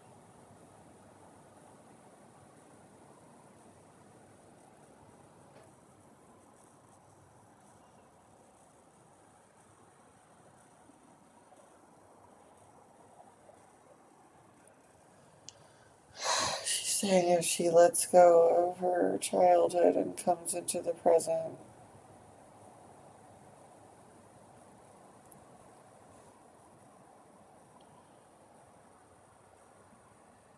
that in her role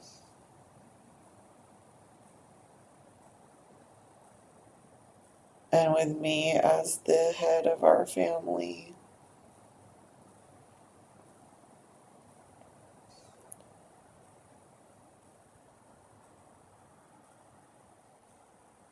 that there can be a way where there's lots of care and love and closeness and play, even as an adult. She wants to know that there's going to be a lot of play and peace and joy.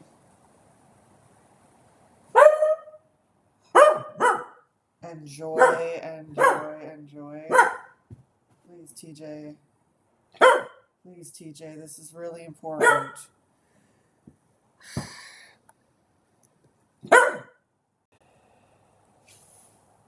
Okay, just making sure I stay connected with her. And just, what is it that you need in order to come fully into the present moment with me?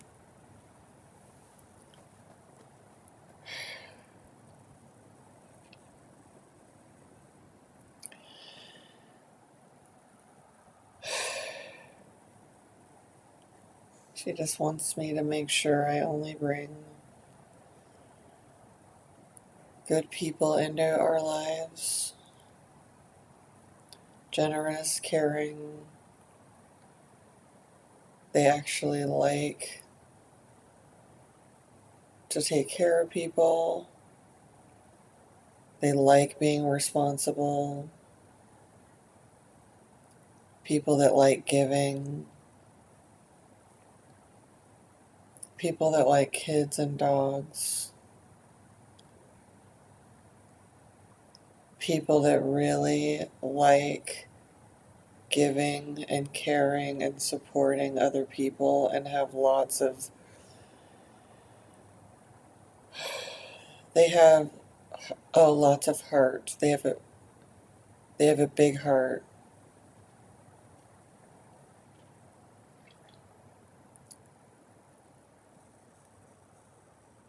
That they keep their word.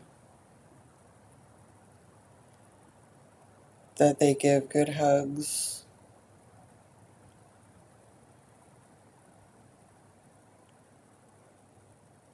And that they take such good care of both of us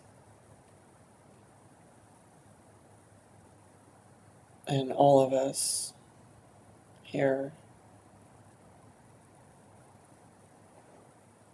TJs, please stop. Please. Please, let's stay with her. This is her moment.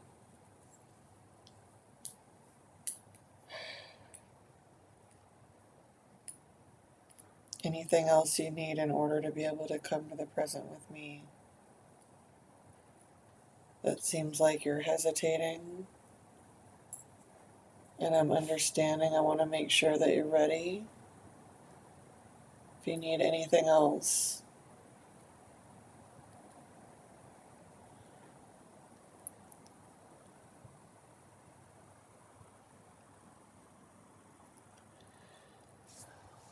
she's saying that she wants to come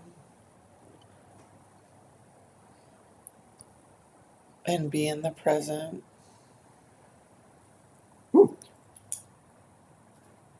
but that she needs to be able to be authentically who she is. Say what her truth is, say what her real needs are. Like, feel her feelings.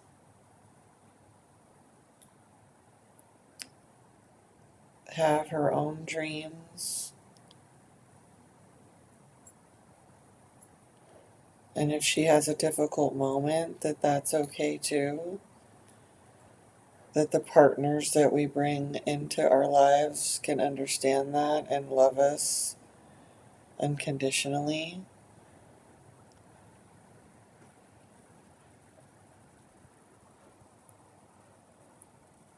And be kind to us and listen.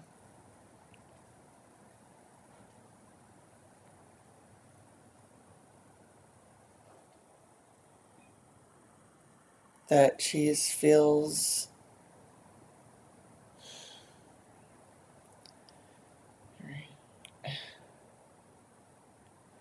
she's got a lot to say. She's saying she feels a lot of feelings still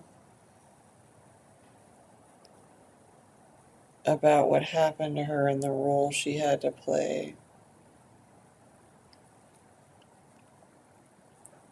And that while she's adjusting into her new role and letting go of her anger and rage and sadness,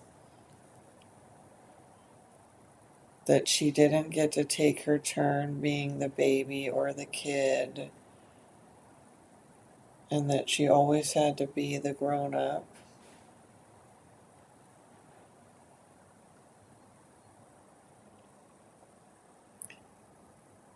That I help her and support her through that.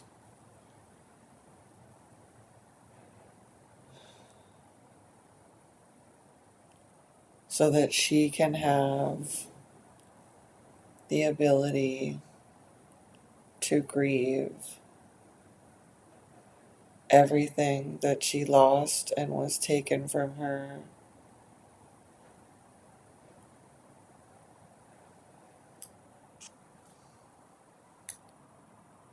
When she had to become the adult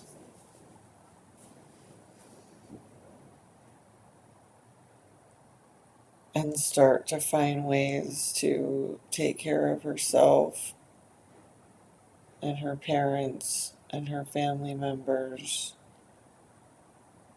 and everyone else, so that maybe if she did enough, she could finally be the one who was taken care of.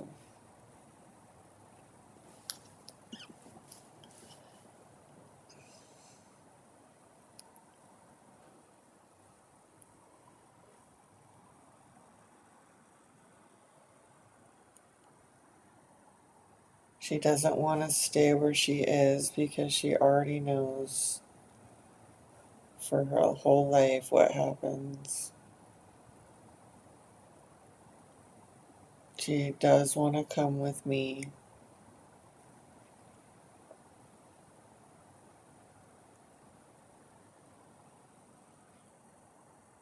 And it's because she can see that I'm finally I'm finally I'm finally going forward. She can see that I'm finally going forward away from those people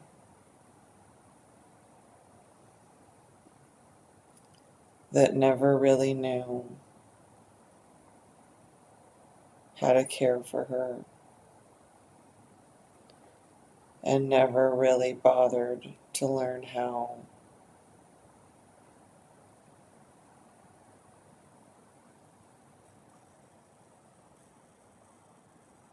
And the people who are just the same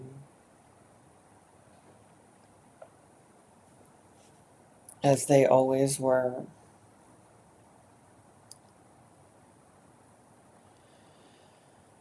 Always making their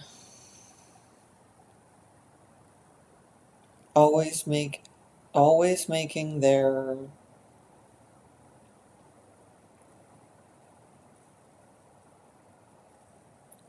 always making their she can't get up. Always making themselves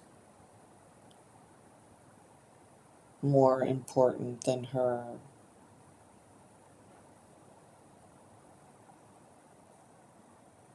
And always making other people more important than her, even though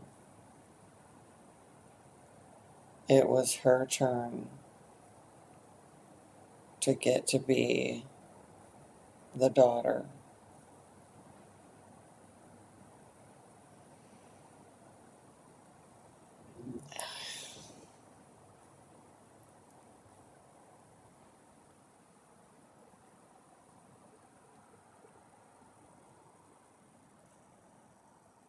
Is there anything else you need in order to be unburdened?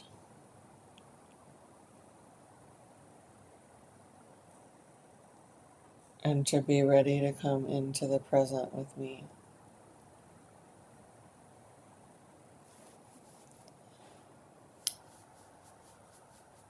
What can I do to help you? I'm here. I'm really here to help you. I want to help you.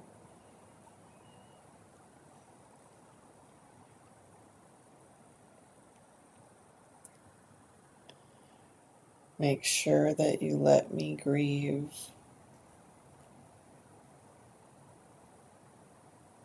And even though I want to have fun and play and live and have good relationships, please let me grieve what I am giving up.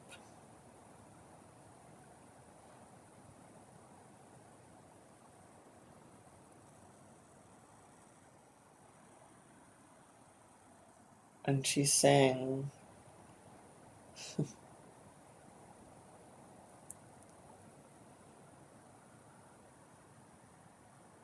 that she's only coming if I agree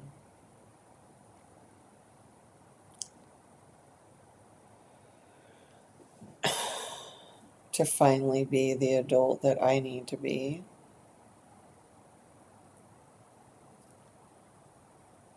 instead of the adult, instead of having an adult body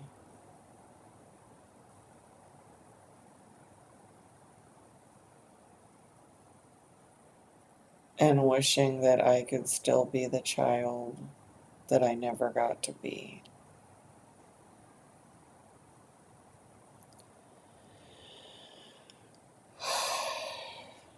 Okay. Let me take a moment with that too.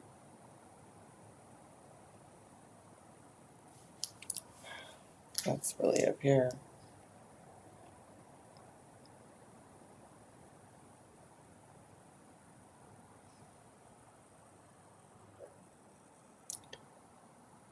Okay. So if I'm hearing you, you would like me to be the adult that I need to be,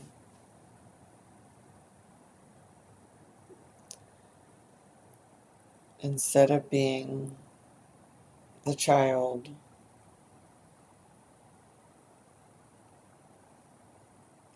in this adult body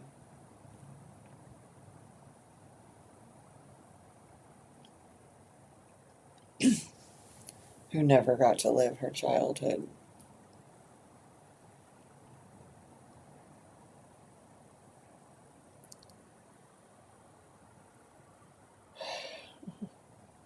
Okay? I am feeling what you're asking.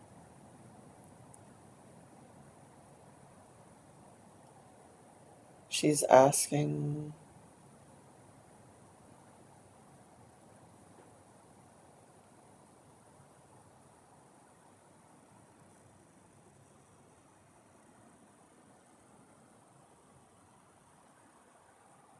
me if I can let it go, and if together we could partner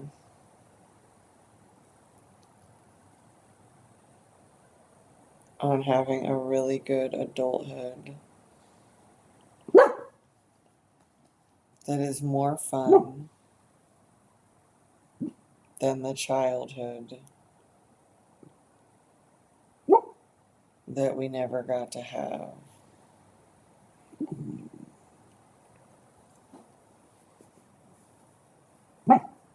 Okay.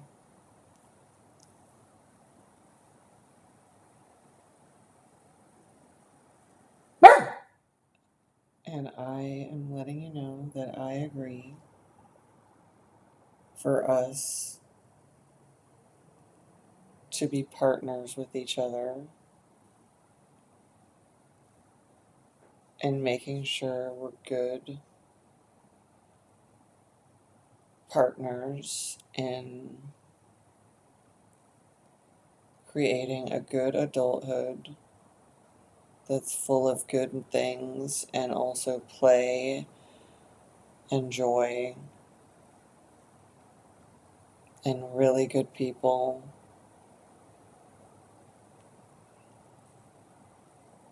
And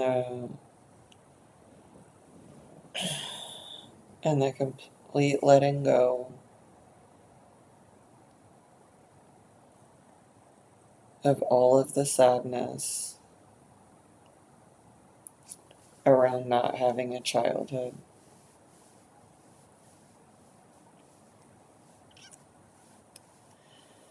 And I want you to know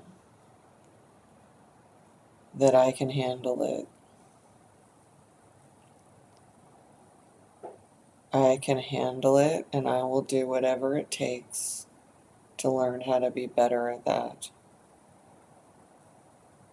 that I'm completely committed to getting better and better and better,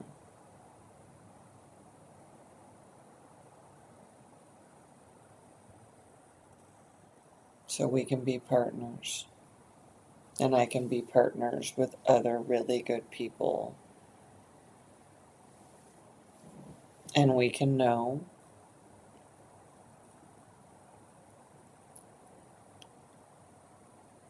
true, healthy, high functioning, loving, caring, responsible partnerships.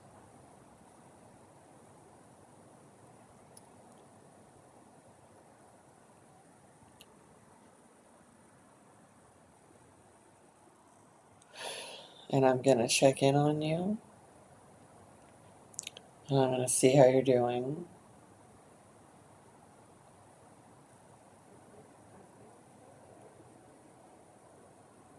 And I'm here, and I'm going to respond, and I'm going to be responsible.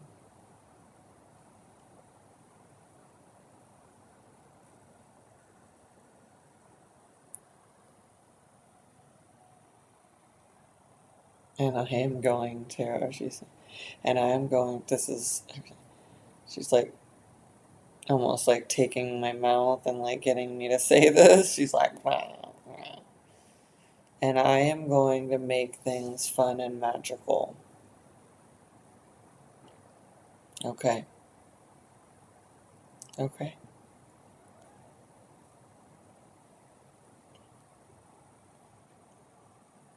So I'm grabbing her hand.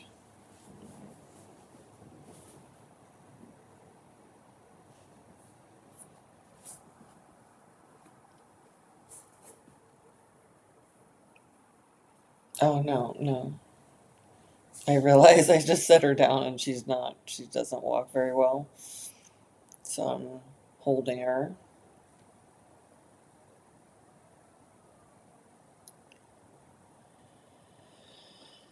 And I'm walking her forward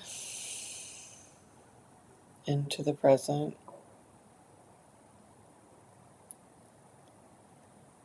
Just taking step after step after step.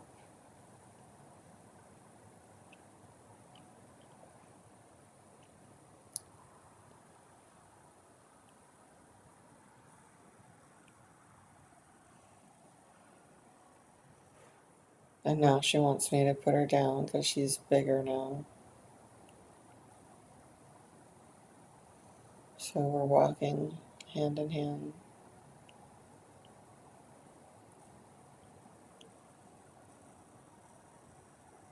We're walking down the street.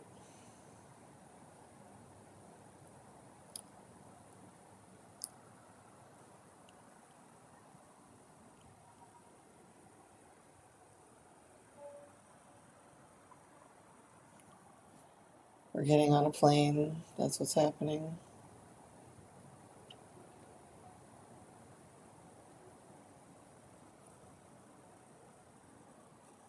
And we're moving.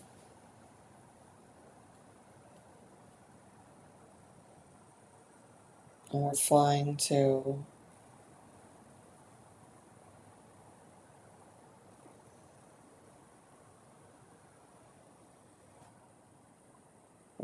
a new place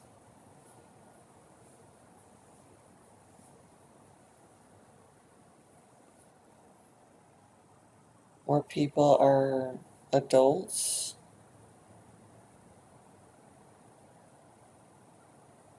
They grow.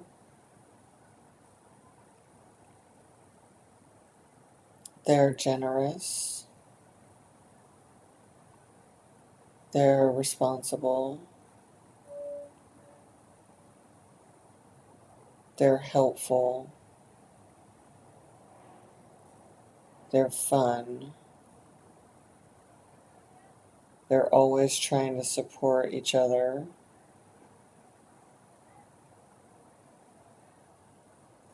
And people like to play and do all kinds of new cool things.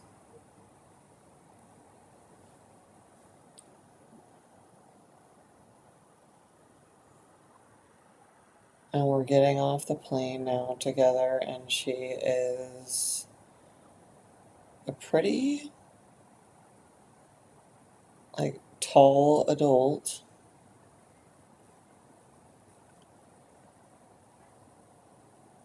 It's like taller than me.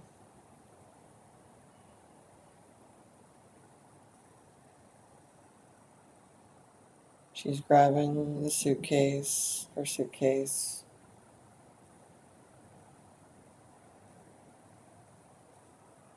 hailing a cab.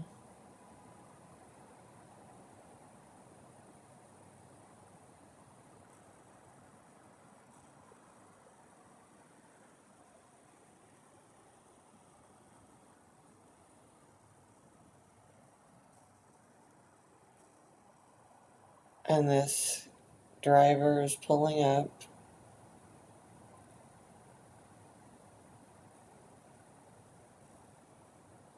and he rolls down the window. He's rolling down the window.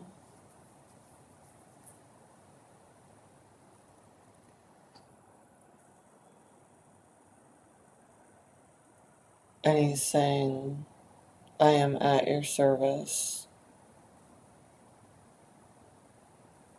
I'm here to take care of you, take you anywhere you want to go.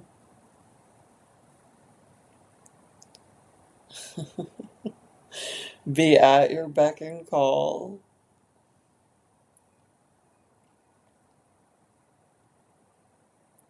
And I'm here to watch over you.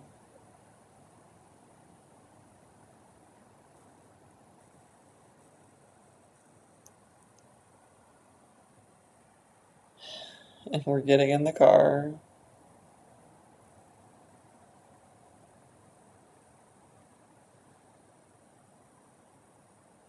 And we're in the back seat.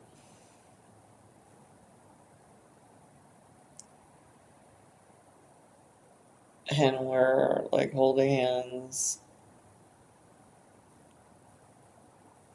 looking out at the city of Dubai.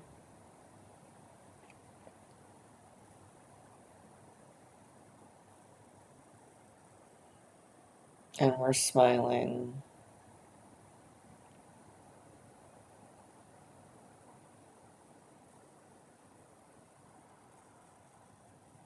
And we're laughing.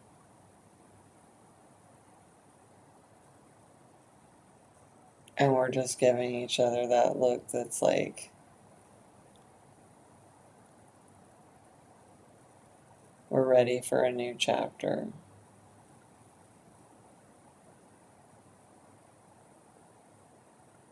A new chapter as partners.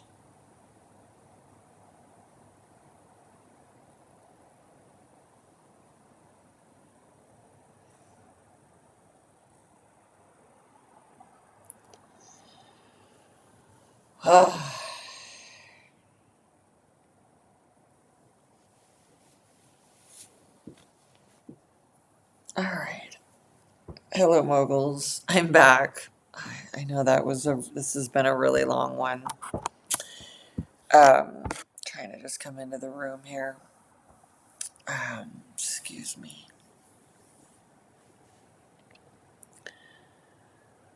I really didn't know what this one was going to fully entail, but it is a lot.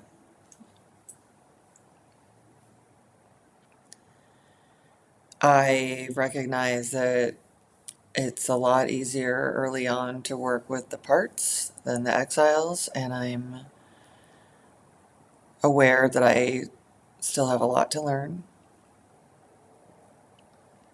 But I'm also someone that learns by doing and by trusting that just giving these parts attention, respecting the protectors which in this case, she said there really wasn't one there for her. She was trying to be her own, but it wasn't really working. It's a lot to take in. My learning is that I think allotting a lot more time to work with the exiles, and would have been good if I sort of recognized up front that's what it was. I don't know why I thought it was a part.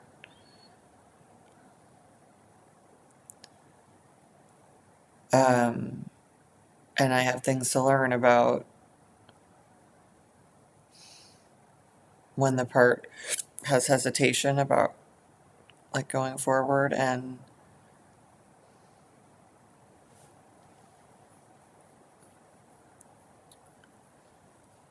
when you are, as yourself, here to be the caring adult, and you can do that, but you also know there's parts of you that need to develop to be everything you need to be for these parts.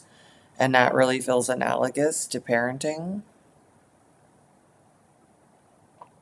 and what parents must feel like as they find themselves in situations where they have dependents and they have children and they have people that need them. And I'm really feeling for both of my parents and what they must have felt and have felt. Because even though I'm very committed to being the mature adult here, I'm also aware that I've got a very important focal point to grow much more and much more focused and as quickly as I can. Because I'm seeing now in this IFS, internal family systems therapy process, that the more you connect with your parts, the more yourself becomes available, but the more you need to be able to be a higher self that can really manage them, because now you're putting them into new roles and you're making commitments to them.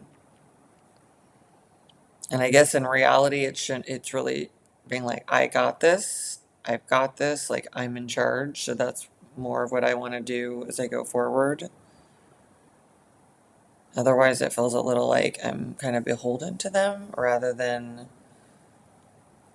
just being that much more like, I have got this. I've got this.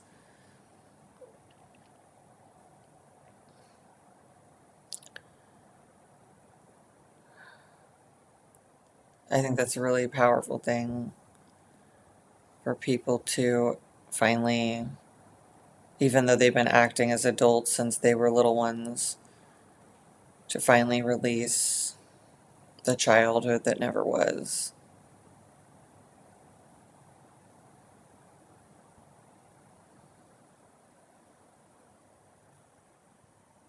That feels very powerful. And also, I would say that may be one of the biggest transformations a human being can ever do, since most people, generation after generation, never have a childhood.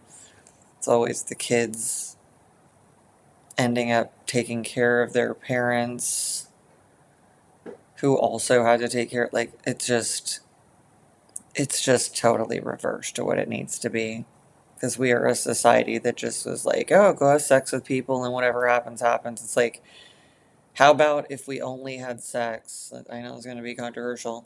In order that at points which we 100% knew we wanted children. I mean, that's like a whole another layer that I'm sure people are not going to like me saying, but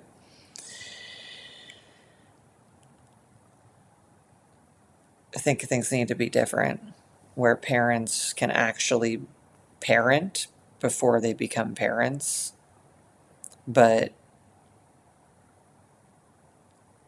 and be able to prioritize whatever it takes to not only be able to meet their needs, their kids' needs, and instead of this thing of like, well, we'll just kind of forego it,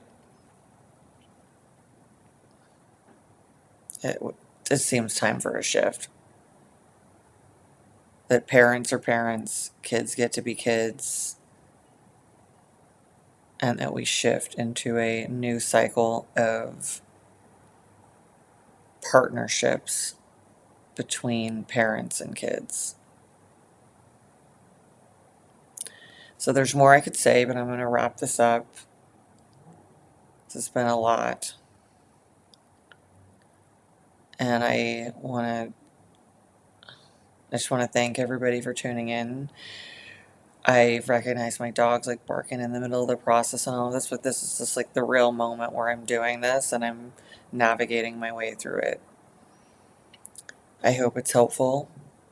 And if for any reason it's not, it's been helpful for me to do it and share it. And that means a lot to me.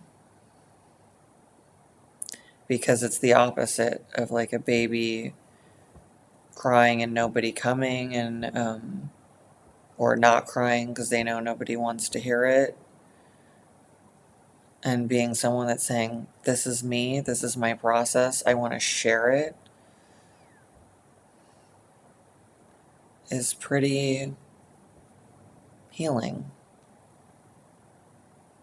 That's pretty amazing. So thank you. I look forward to doing more of these internal family systems upgrade sessions and other content that helps you on the trajectory through your transformation. Thanks for tuning in, and I'll see you soon.